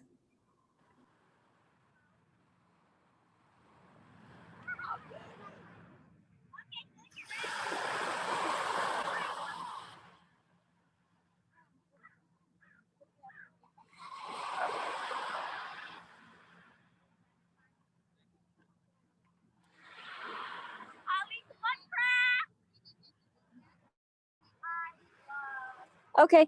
What we'll do is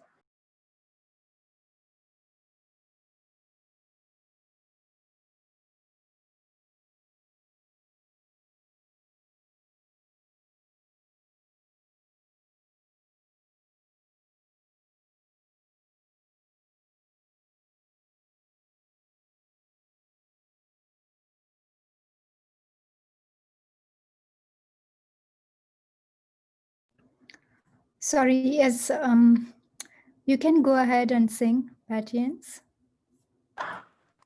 we're gonna rehook it up to the beach here. Okay, good.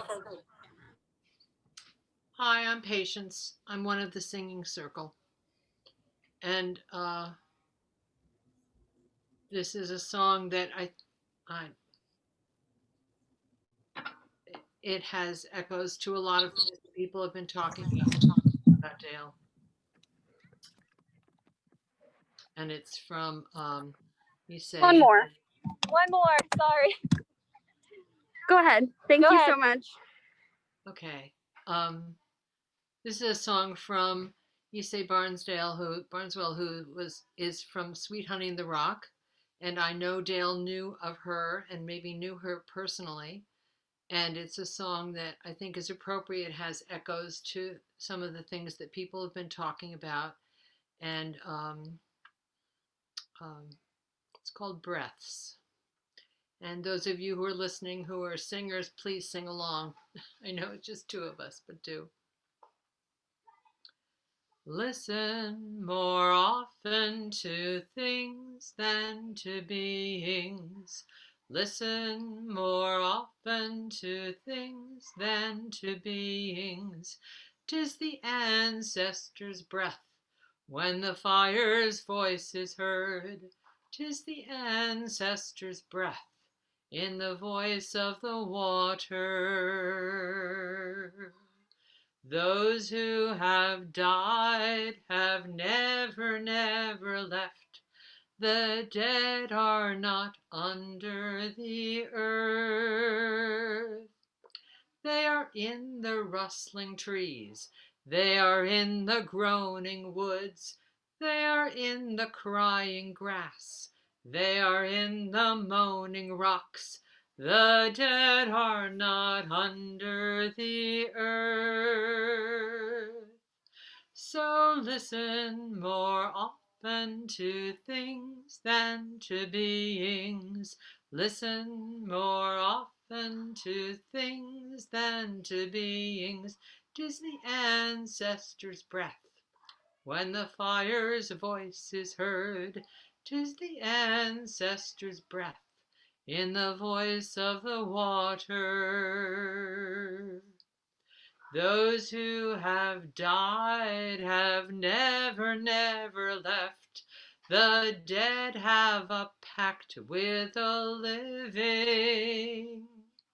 They are in the mother's breast. They are in the wailing child. They are with us in the home. They are with us in the crowd. The dead have a pact with the living. So listen more often to things than to beings. Listen more often to things than to beings. 'Tis the ancestors' breath when the fire's voice is heard. 'Tis the ancestors' breath in the voice of the water.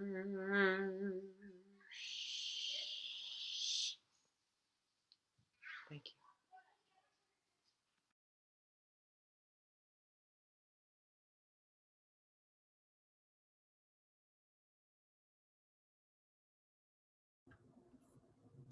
Thank you, Patience. Please let me know if anyone else would like to speak. I would love to speak. Sure, go ahead. Hi, my name is Lauren Fine. I'm in San Diego, California, and the way I met Dale was I was part of her music therapy cohort at Leslie University for our master's program, which we started in 2014.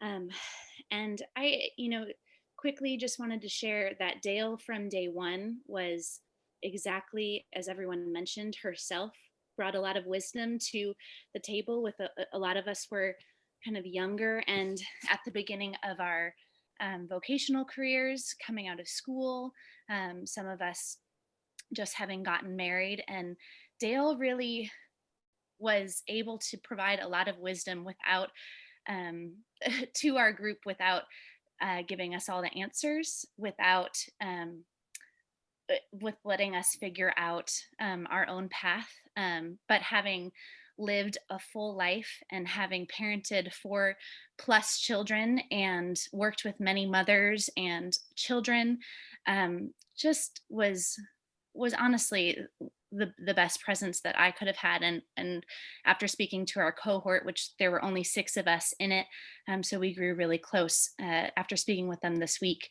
we all just continued to reflect on what a special presence she was, and how much, if we were honest, kind of took advantage of the fact that we should have leaned on her and her wisdom, and just her ability to be present. Learning to be a true therapist is not having all the answers, but being present and walking alongside. And Dale embodied that. I loved her so much. She came down to San Diego a few times to visit while Marielle was in school. And so I'm grateful to have gotten to witness herself, because she constantly talked about how being a mother and helping others become, grow into becoming mothers was one of her greatest things to do. And so to get to witness that and see one of her beloved daughters in the vagina monologues, and just the ways that she spoke so highly of each of her kids and their inspiration in her life as I became a mother, has been something that I constantly reflect on. Other ways that she just impacted me individually through selflessness. When we all graduated, she got us a subscription to the Children's Music Network, which I had never heard of that group before, and got a plethora of new music and round singing songs to use in our work, and just in personal work, in my own personal work, and in growing my family and my kiddos. So she was a gift, and we love her very much and miss her. I can speak for got to reconnect with a lot of our friends on the East Coast through our program. And collectively, we all said that we were so happy for the years that we had with Dale, for the fact that she was able to pursue her master's in music therapy and mental health counseling as she was in her later years, and how proud we are of knowing her and getting to do this life with her. So thank you very much. Love to the family. You all are in our hearts, and we're really proud of you. Thank you very much. Harvey, would you like to speak again? Thank you. Hi, I just wanted to add, there was a special request. A dear friend, Fran Avney, who lives in Montreal, made a point to say, please send love and love to the friends and family, because she really loved working with Dale.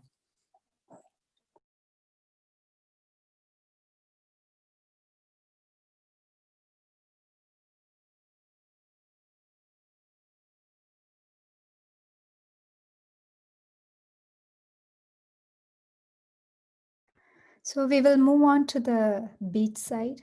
There's someone that wants to sing. Amelia Hogan wants to sing. Sure. Amelia, go ahead. Thank you. I first met Dale at Camp Harmony, maybe 12 years ago, maybe a little bit more. And she was my bunkmate, along with Ed and Mari L. And we ended up just chatting late at night one night, and then staying up all night for the next like 4 nights, giggling and sharing deep stories and lots of pain and history and why are these people this way, and observations of the world. So as folks have shared their experiences of her as being entirely lifey and very present, she met it all with a kind of honesty, grace in the moment. And on Tuesday, thanks to the family, I was able to call and hopefully sing this over the phone.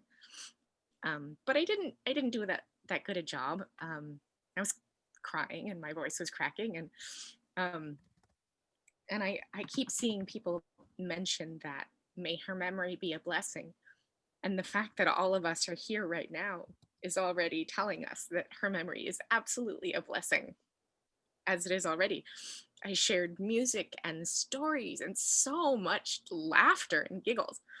And maybe 6 or 7 years ago, she mentioned, well, you know, we talked about mental health as she started on her path toward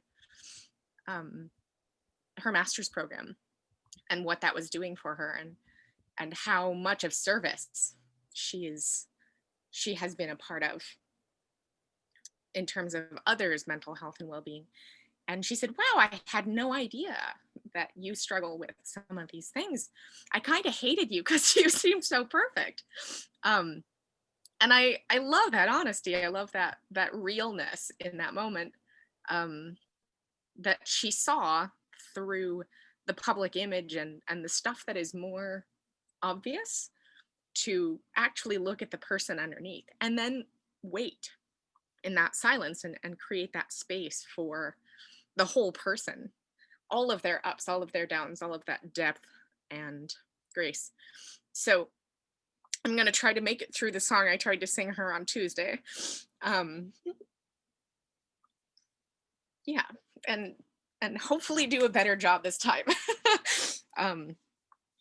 Because this makes me think of her. So, oh, give me just a second. It's called The Lark in the Clear Air. And it's a poem that's fairly short, but yeah, so I guess this is what we have.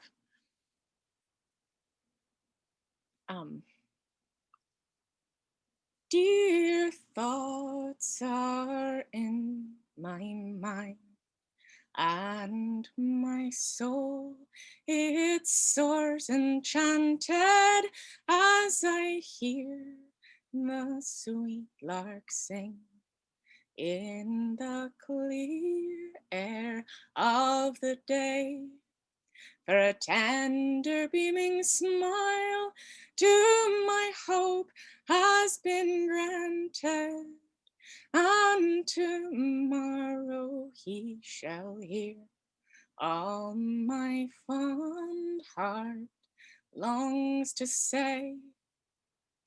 I will tell him all my love, all my soul's pure adoration, and I know he will hear my voice, and he will not answer me nay. It is this that gives my soul all its joyous elation, as I hear the sweet lark sing in the clear air of the day. So I hope she heard that this time, maybe. That's it. Lovely.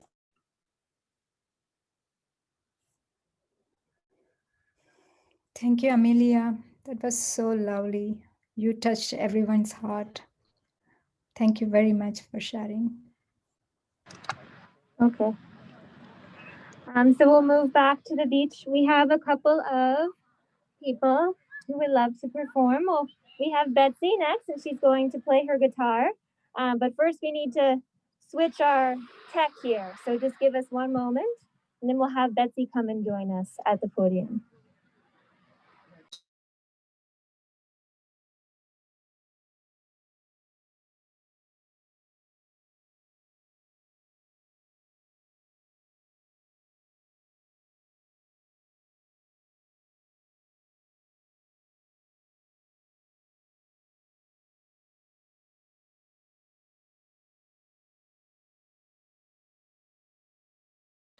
I just meant how you figured this out.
Hello, friends. Can you hear me okay?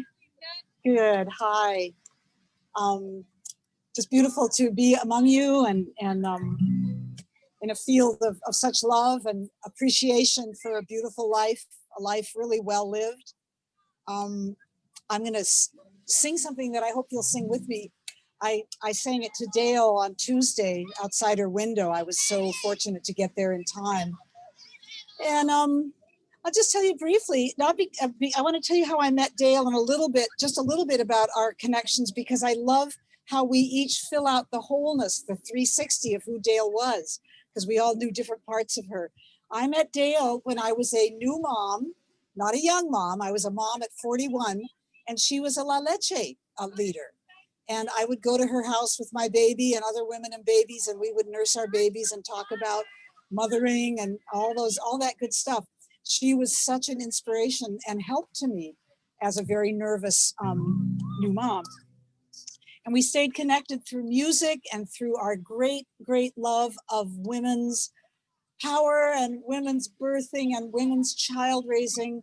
And we just helped each other. We supported each other along the way.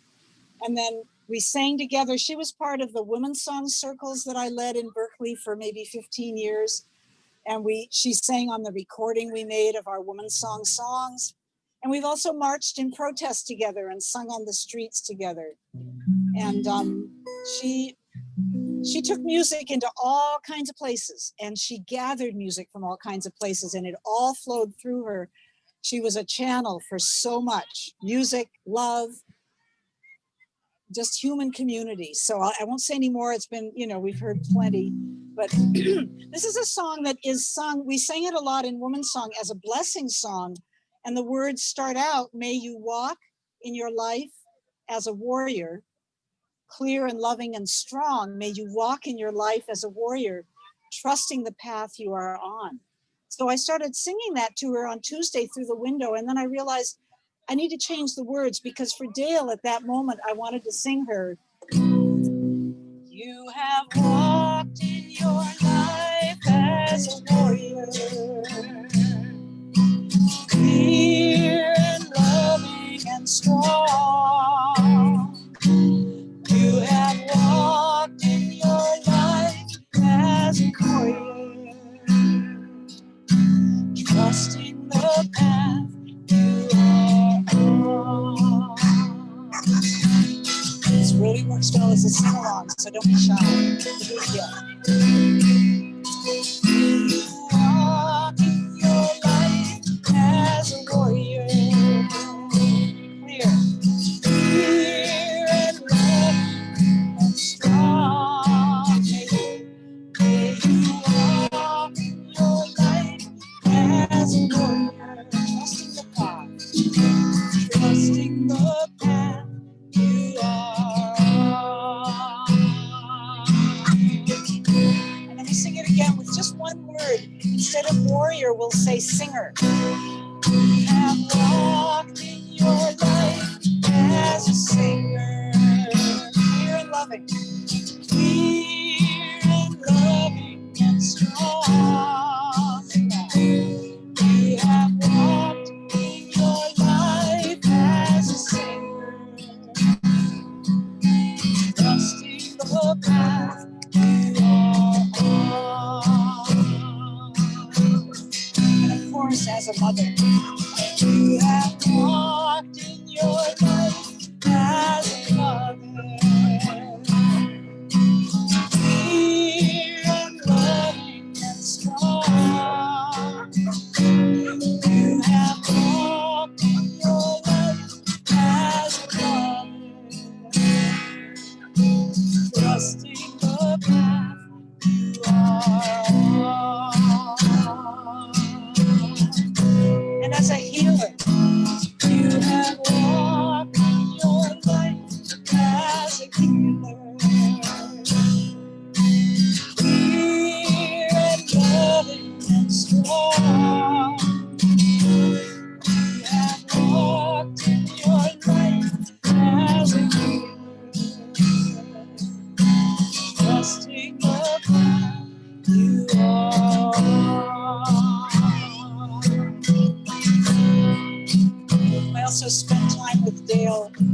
Gulliver passed, I had had a sister who died of similar circumstances to his. It was a precious sharing of grief, the present, grief from the past. So I want to somehow fit that in, and I think I'll make it say, you have walked on a path filled with sorrow, not all the way full, but with it there. So I want to honor that. You have walked on a path full of sorrow. Fear and loving and strong. You have walked in a path full of sorrow. Trusting the path you are. And as a dancer, I walked your life as a dance. Clear, loving and strong. You have walked your life as a dance. Trusting the path you are. And we just ended in the simplest of ways as a woman.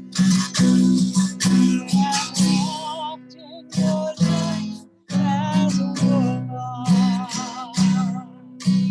Clear and loving and strong.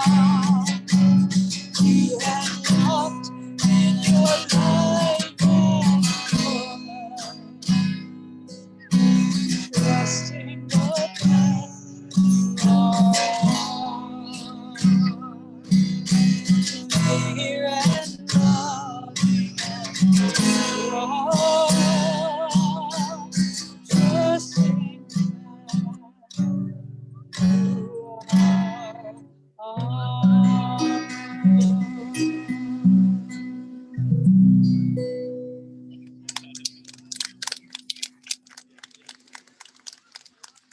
Thank you. And Dale, I just want to say you have left behind so much goodness, so much joy, so many bright, bright memories, beautiful children, and a beautiful community. Your legacy is beyond words, Dale. It is a good thing. Bye.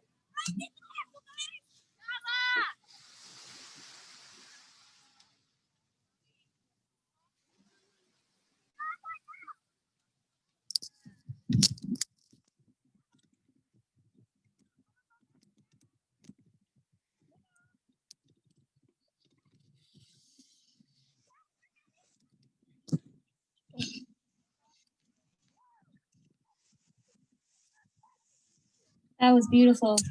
So beautiful. Let's see. Easy. That's it.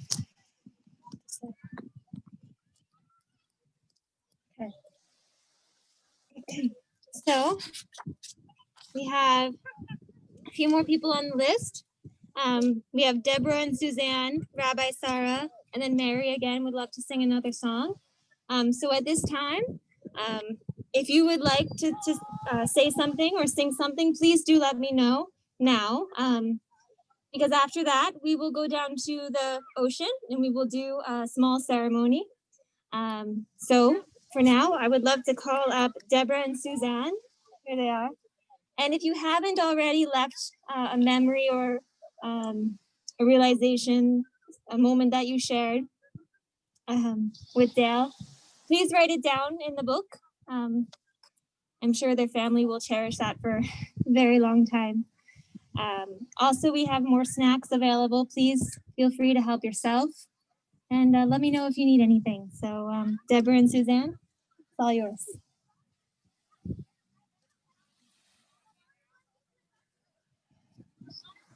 Good afternoon, everyone. I'm Deborah. This is Suzanne. And we are old friends from the early 80s. Well, we're not We're old. young friends from a long time ago. Yeah, that's right. Young friends from a long time ago in the early 80s. And the way I came to meet Dale was I just had graduated from UC Santa Cruz as a theater major, and wanted to, you know, make the scene. And so I got together with friends and we decided to produce a play or two plays that were written by Gertrude Stein. And if you've ever read a play by Gertrude Stein, there's not a lot of plot. There's not a lot of anything but amazing words that are put together quite densely. And we decided to turn it into a little operetta of music. And we worked with musicians, and I knew Suzanne from Santa Cruz. I knew we had the other people from Santa Cruz, and we needed one more singer. And I think you recommended Dale. I didn't know Dale. Oh, well, I don't know how Dale came to us. She just kind of landed in our midst. Well, maybe she came And- to Platypus. and Yeah, okay. she had and still has, I can still hear her singing, a beautiful voice. And she and the three other women, it was an amazing performance. We did it for 2 weekends and it was a magical time. The name of our group was Orca, as in the whale. And we just picked that name out of the dictionary. And we were like a pod at that time. And after that show, we all went into different parts of the country, had babies, some of us had babies, and we all kind of disappeared for a while from each other. And then I was lucky enough to meet Dale and see her again when I got married. She was at my wedding with her beautiful family. And when I had my baby, she came and helped a freaked out mom with nursing. And I'll never forget her and her spirit. And what would you like to say, Suzanne? So in this process, she became pregnant when we were doing the play. Circular play. Circular play. And Gary was nervous because you had a Volkswagen, right, Gary? And you didn't like that she was coming across the bridge. You thought that was, now that she's pregnant, she shouldn't drive across the bridge. I remember that. But anyway, she said, I don't even know what to do with babies. I don't even know how I'm going to do this. And now I look back and I think, holy cow, Dale was the mother of mothers.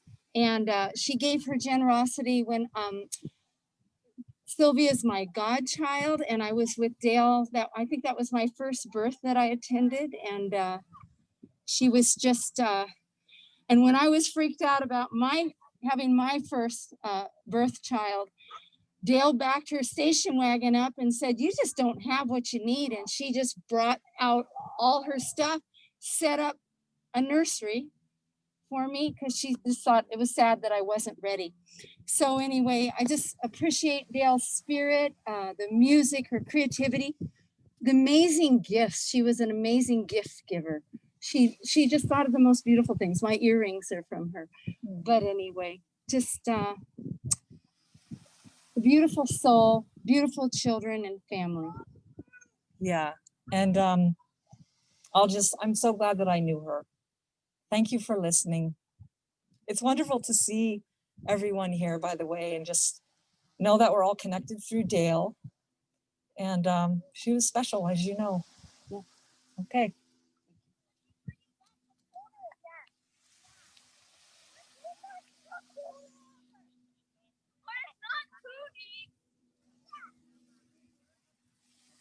Thank you, Deborah and Suzanne. So next we have Rabbi Sarah.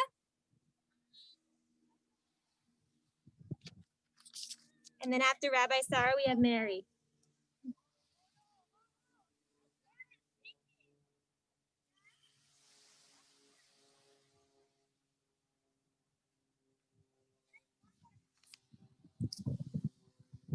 One thing that I was going to do, are we taking our masks off to talk through the mic? It's up to you. I already had the virus. So if you need anybody to be your virus goy, I could do it.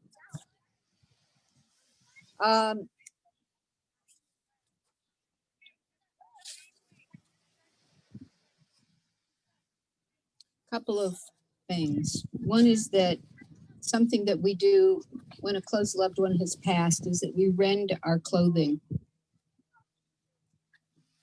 to show that something has been torn away.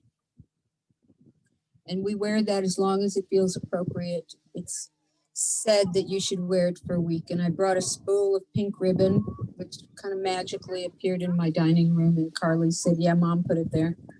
And there's scissors and their pins or paper clips. And if you'd like to wear one, instead of tearing whatever it is you're wearing, please cut yourself a piece and cut the ribbon. And it was appropriate. Carly said that it was pink, which I also thought. When someone has left us, and they have left, their leaving has created a hole in our heart. It is appropriate to fill that hole with mitzvot, which literally translates as commandment, but is more often interpreted as a good deed. I urge you to think of something of Dale's, her bright, shining face, her beautiful eyes, her smile, her lilting voice, her good words, her good intentions, her good heart. And take on something of hers to continue on in the world, to carry her forward, and to keep her always close to you and always in your heart. Be it singing more, even if you don't have her beautiful voice, calling a child or calling a loved one to check in and ask how they're doing, to feel the love, to call her family, to create more good works. Whatever it is you feel so strongly that if you keep that and create that in the world, that not only do you carry on her work, but you make tikkun olam. You make a healing in the world on her behalf and on your behalf. And the more mitzvot that we do, the sooner the change of consciousness will come that will be the Mashiach, the coming of an enormous compassion and empathy descending upon the world, people taking care of each other and not judging each other and lifting each other up in these difficult times. I went to sing outside Dale's window. I felt such an urgency. I said to my companion, I have to be there during daylight. I can't get there any later. And there were many things to do that day. And I did. And as soon as the sun set and the darkness came, Dale passed. The songs that came into my awareness to sing were nothing that I had thought of bringing with me and had not brought words with me. I brought an instrument of mine, which I played. And then it occurred to me to sing Sisters of Mercy. If you don't know it, it goes, oh, the Sisters of Mercy, they are not departed or gone. They were waiting for me when I felt that I just can't go on. And they brought me their comfort, and later they brought me their song. Oh, I hope you run into them, you who've been traveling so long. And it turned out it was also Leonard Cohen's Yortzeit. And I sang the Shema song that Shefa wrote, which of course is something that Jews are urged to do upon our deathbeds. When voices come to me, I fear I'll be called crazy. Shema Yisrael. It's hard to concentrate and sometimes I'm just lazy. Shema Yisrael. But when I give up struggling and I lose my grip on fear, the sweetest music I hear. Listen and surrender to the one. Hear the sound of where we all come from. Shema Yisrael. Shema Yisrael. Adonai Eloheinu. Adonai Shema Yisrael Adonai Eloheinu Adonai Echad. And Claire and I sang Dancing with Bears and various other things. And I played my Rav, which brings in the music of the angels. And I looked at Carly through the window, and she looked at me. And I sent in my blessings and my love and my hope that as Dale lay there, that she was conversing with Gulliver and with her parents and with all those she loved who had passed before her, who would be coming to greet her, and who were already there, with whom she was always also conversing. And I blessed her that there would be no fear. There would be only the love and the entryway, so that as she walked toward the valley of death, there would be no fear and no apprehension as she walked into a world that she saw as so beautiful and so full of color and sound and light and glory of angels singing and loved ones extending their arms, that she would simply float into a place more beautiful, more loving, and more encompassing with love and compassion than this one. I close with this reading, and as we go to the beach for the ritual, I will also chant O Malay Rachamim, which asks the divine to fold her in the wings of love and to shelter her always. And as far as our remembering Dale, we are loved by an unending love. We are embraced by arms that find us, even when we are hidden from ourselves. We are touched by fingers that soothe us, even when we are too proud for soothing. We are counseled by voices that guide us, even when we are too embittered to hear. We are loved by an unending love. We are supported by hands that uplift us, even in the midst of a fall. We are urged on by eyes that meet us, even when we are too weak for meeting. We are loved by an unending love, embraced, touched, soothed, and counseled. Ours are the arms, the fingers, the voices. Ours are the hands, the eyes, the smiles. We are loved by an unending love. And because souls do not perish, they simply transition from one state to the other. Whenever you want to feel Dale and her love, simply quiet yourself and ask her to come, and you will feel her. You will feel her love, and she will comfort you. For now she is in no pain, and all she wants is to comfort her loved ones that have been left behind in pain at her loss.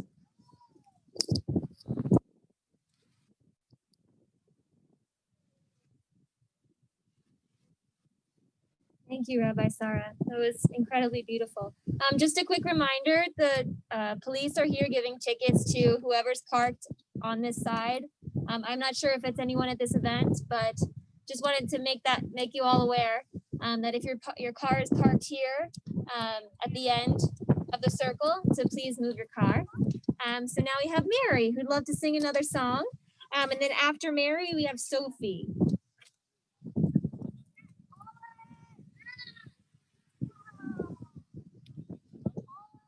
We'll see if I get through this one.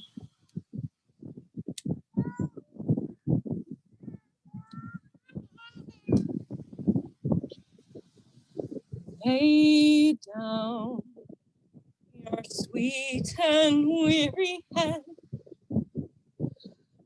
Shut, the night is falling. You have come to journey's end. Sleep now and dream of the ones who came before you.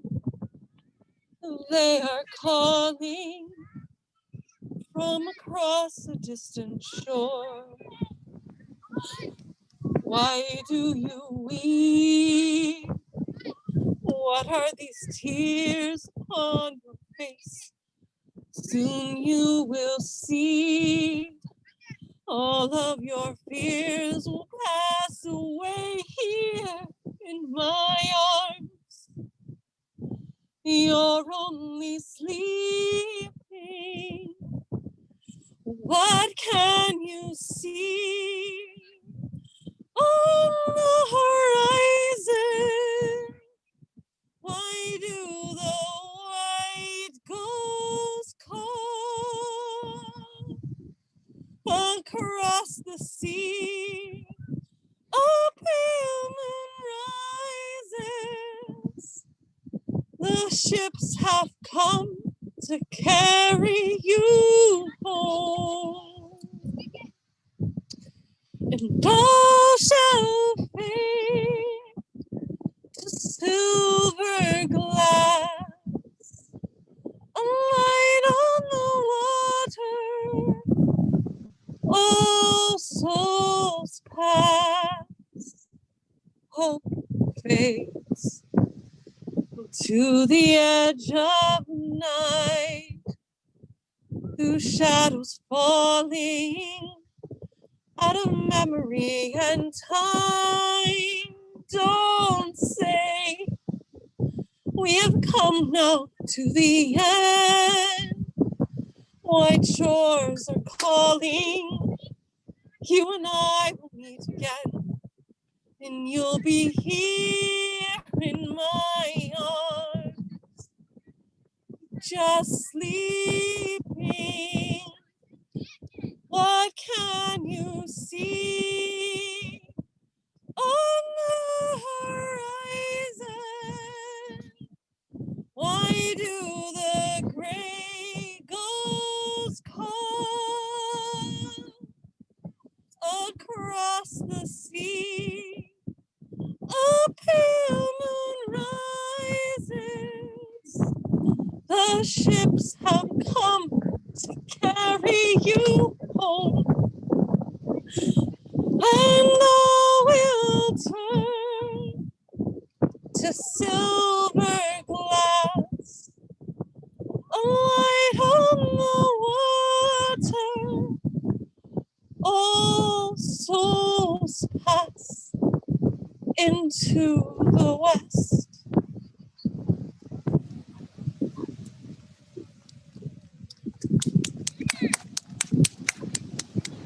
Thank you, Mary, for that beautiful song. It's getting a little windy here. So Sophie, could you please come up? And then after Sophie, we have Elisheva.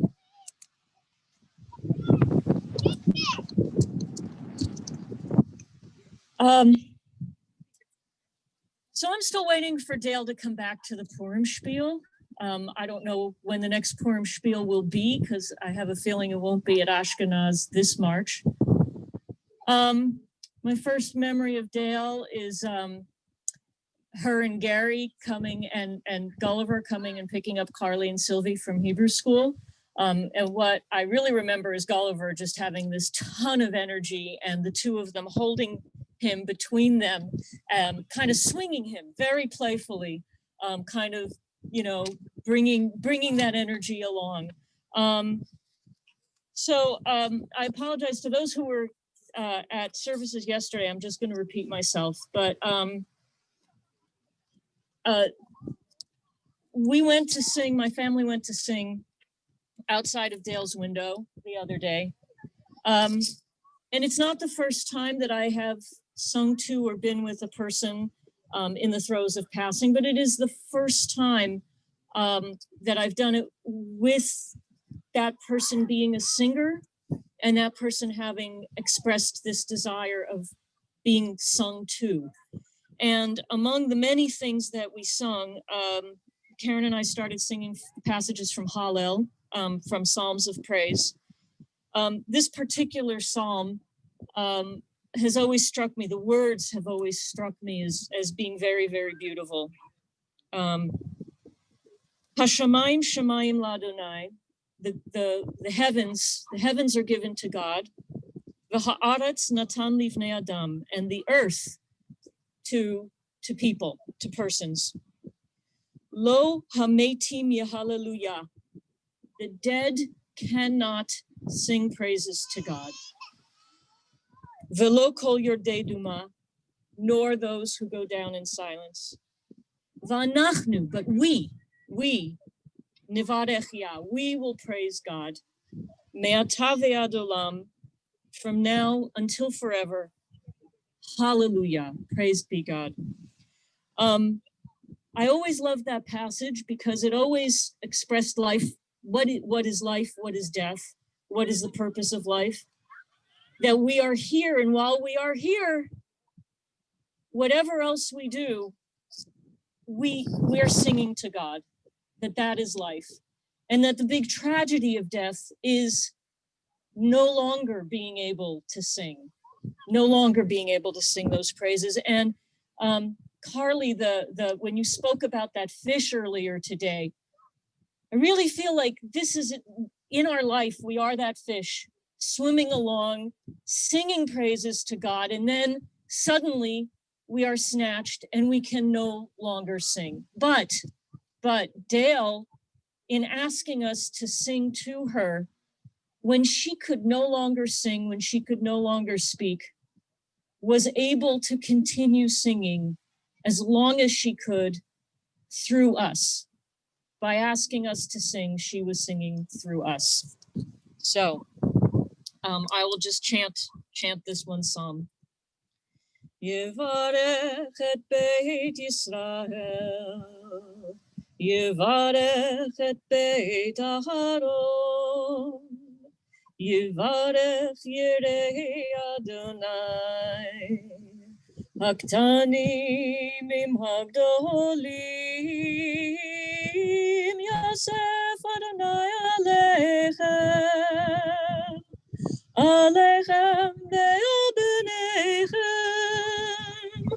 Bruchim atem l'Adonai, Oseh shamayim va'aretz, hashamayim shamayim l'Adonai, v'ha'aretz natan livnei adam, l'metim ye'aleluyah, velo kol yordei duma, v'anachnu nevarech Yah, me'ata ve'ad olam. Hallelujah.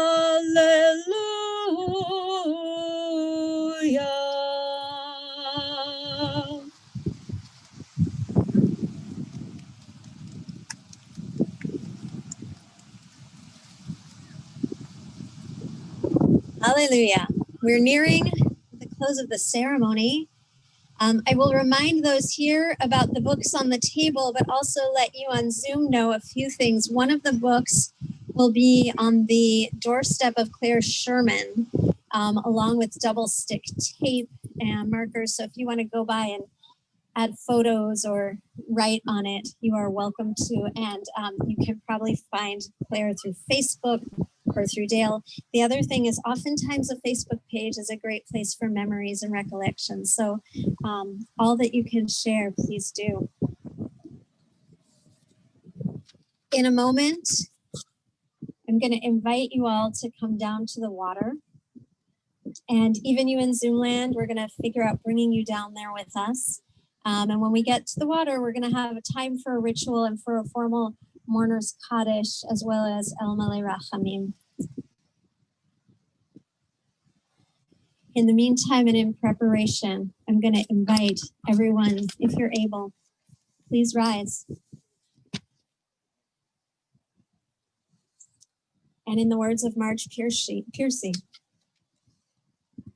look around us, search above us, below, behind.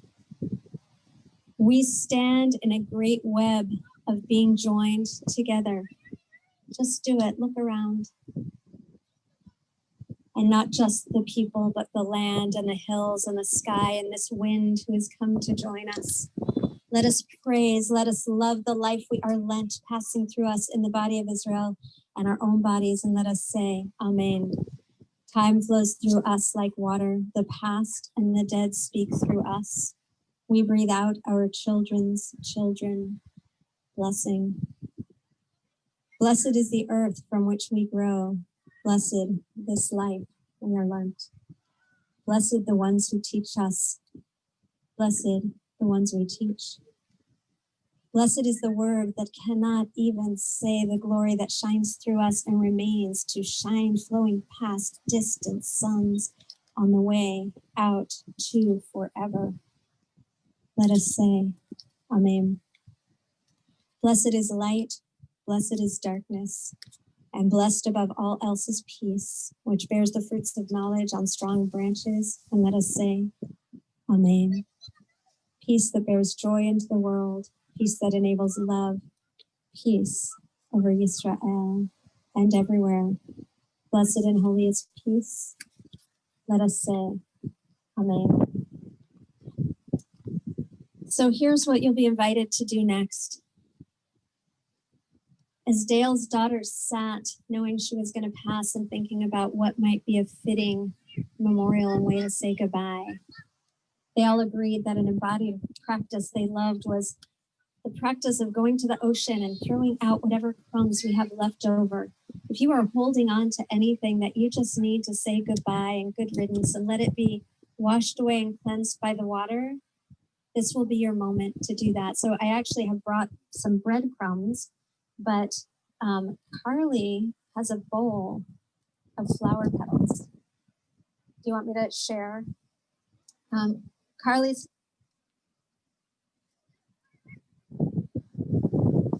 has a bowl of dried flower petals from roses that were brought as offerings during these last few months of her mother's life. And she shared the rose petals. As I was coming with my breadcrumbs, I kept imagining that we actually were going to throw flowers. And Carly said, I have this bowl of flowers and I'd like us to offer them to the ocean. I don't know if the wind will agree to maybe calm or move back in the other direction and take them.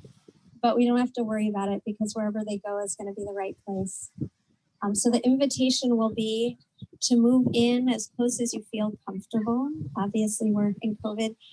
We're going to need, do we need to still have people help with moving the equipment? How many people do we need? Three?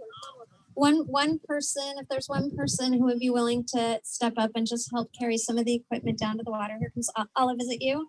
Yeah, okay. So we'll go down to the water. I'd like to, if Sarah is around, maybe Sarah will hum on the mic as we go down. I don't know if we can womanifest that. I think we can womanifest some singing down to the water. I'm going to ask that rather than chatting, come down, really think about what is it we're going to give both as offering and as letting go. And once you've given, I have a few copies of the words. We'll say Kaddish and we'll sing Bamalei Rachamim. So Sarah,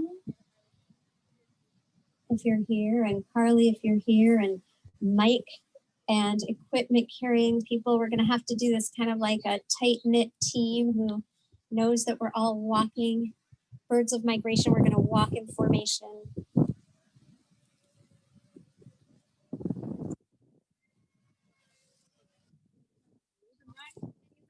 Mike? I think what we have to do is Sarah, do you want to carry? Actually, we can do this. That works, right? That works. Okay, and we have to carry this behind her. No, I got it. Okay. I'm good. So, I'm using my jacket. You ready?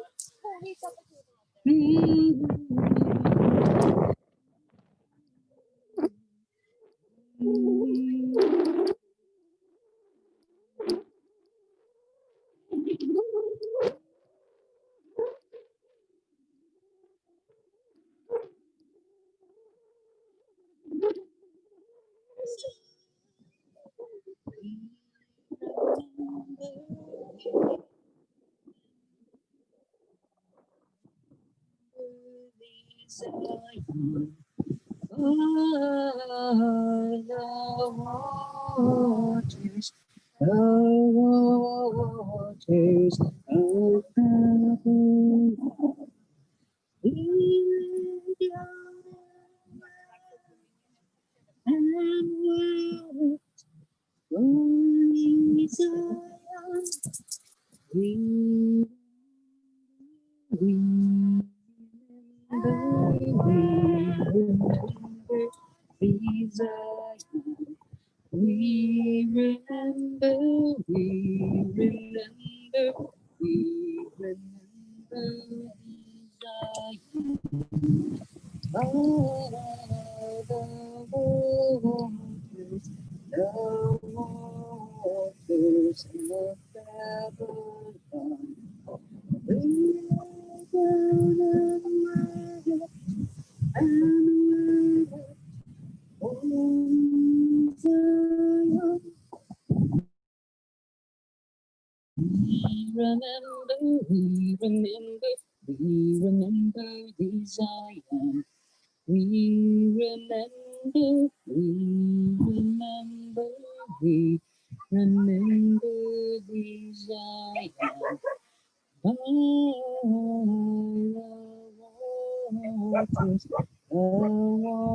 waters of Babylon.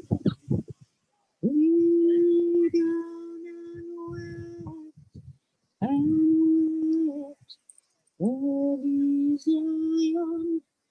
We remember, we remember, we remember the Zion. We remember, we remember, we remember the Zion. Who frogs are laying so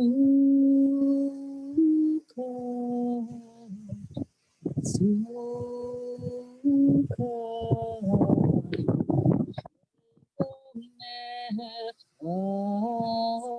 Who frogs are laying so cold, so cold. Shalom,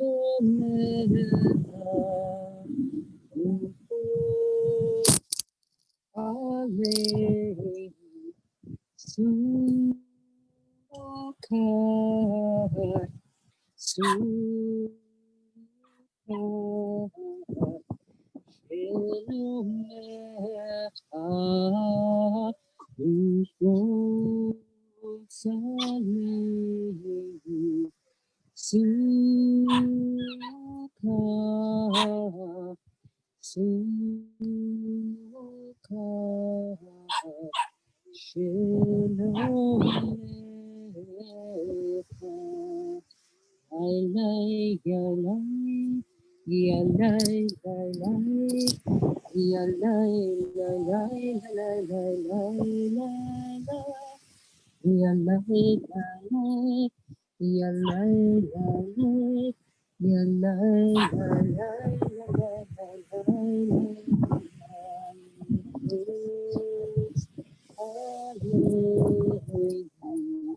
so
Kadish Yatom, the prayer of mourning for the dead. Do you know Dale's favorite name in her family?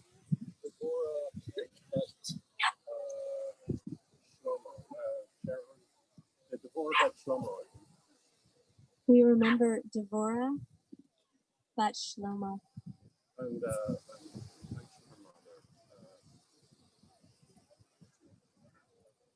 I've forgotten Grandma's name. I don't know her Hebrew No, name. what's her? Rita. So friends, I invite you to gather in a circle for the mourner's Kaddish and a closing song or two.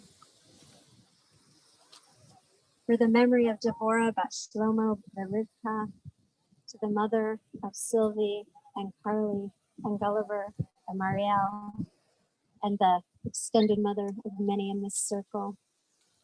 We send her name, may it be for memory, up to the heavens. Yitkadal v'yitkadash shomei rabah, v'alma divra chirutei, v'amlich malchutei, v'chayachon v'yomechon v'chol v'chayei dechol beit Yisrael, v'agala u'bizman kariv v'imru, amen. Yehesh shmei rabah mevorach leolam u'oleh almaya. Yitbarach v'yishtabach v'yitzha'ar v'yitzroman v'yitnaseh. V'yitadar v'yitaleh v'yitalal shemei d'kudashah v'richu. Le'ela minkol birchata v'shirata. Tushbechata v'nechemata. Da'amiram v'alma v'imra. Amen. Yehesh lama rabba min shamaya. V'chaim aleinu v'al kol Yisrael v'imru. Amen. Ose shalom b'mromav. Hu ta'aseh shalom aleinu v'al kol Yisrael v'al kol yoshvei tevel ve'imru. And let us say amen.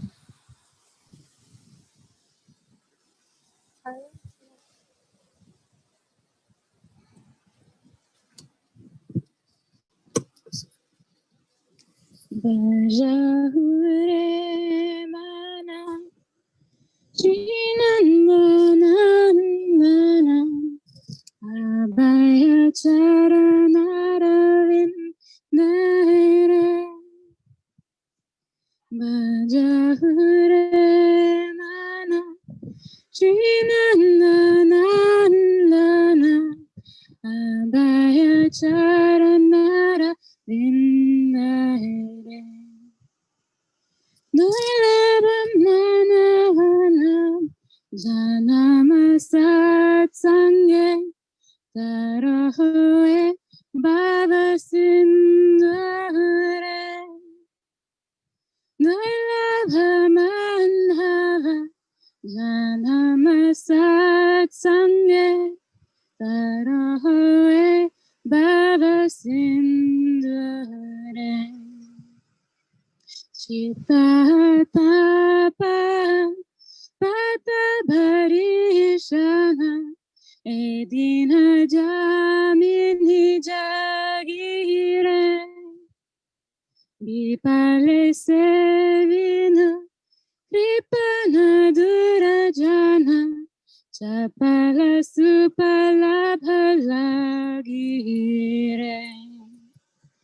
Edhana Yubhana Putra Parijana Itehi ki hachi pararitire Kamaladhala jala Jivana talamala Bahaju hari padanita hire Shravana kirtana Smarana vadana Pada sevana dasyaire Ujana sakhijana Atmani vahidana Govinda dasya abhilashyare Shravana kirtana Smarana vandana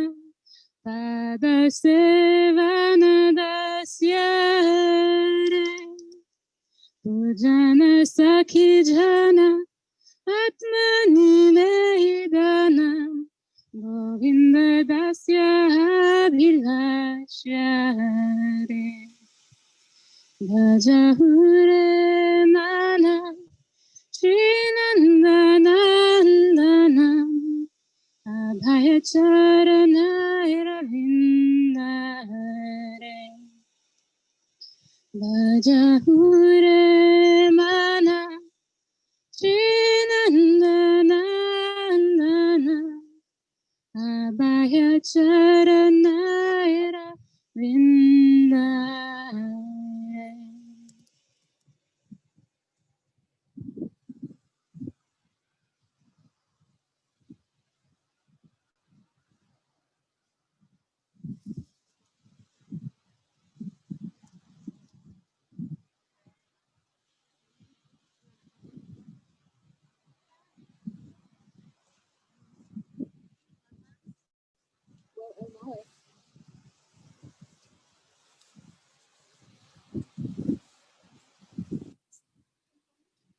God, whose fullness is compassion, this one dwelling on high, grant perfect peace under the wings of your presence in the holy and pure heights. Like the heavens' radiant splendor to the soul of Dale, daughter of Rivka and Shlomo, who is now gone on her way, though she does not depart from us entirely ever. Let Eden be her portion. Please, O divine source of compassion, protect her in the cover of your presence forever. May her soul be bound up in the eternal bond of eternal life. May the divine and the glorious heavens and so much love, boundless, endless love, be her inheritance. May she rest in peace. And together we say, Amen. El Male Rachamim Shochim Bamromim Chamsa Menucha Nechona Tachat Kanfei Hashkina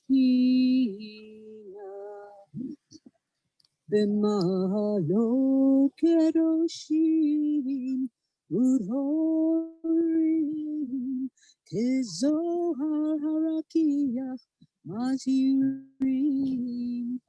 Et Nishmat Dvorah Bat Rivka V'Shlomo Shechalcha Leolama Began Eden Tehei Menuchata Anu, anu, anu, anu, anu, anu, anu, harachamim, hastirei habeseter kanafecha leolamim, utror bitror hachayim, et nishmata. Adonai hu nechalata b'tach v'shalom al mishkava v'nomar, and let us say, Amen.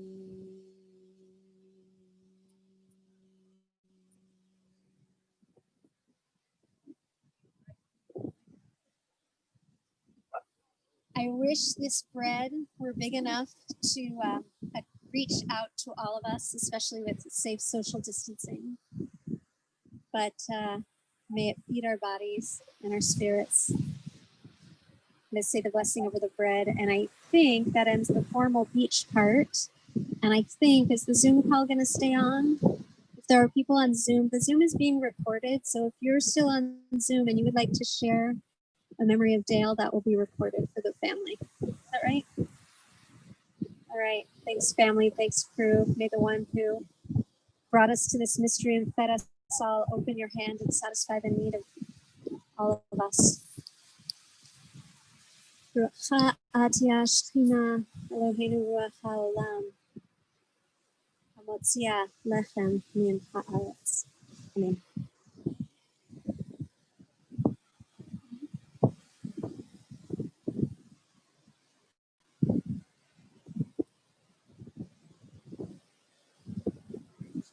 Pieces of that.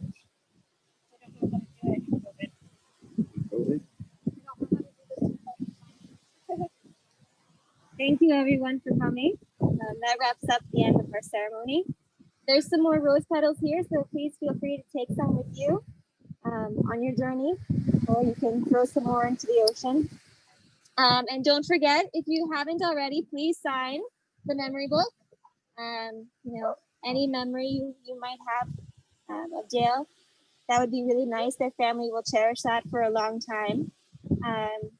And yeah, thank you again for joining us and bearing with us on, you know, as we worked with Zoom. Thank you all the Zoomers for joining. And I hope you all have a great rest of your weekend. Thank you for coming.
Thank you all for joining. We'll end the Zoom call now.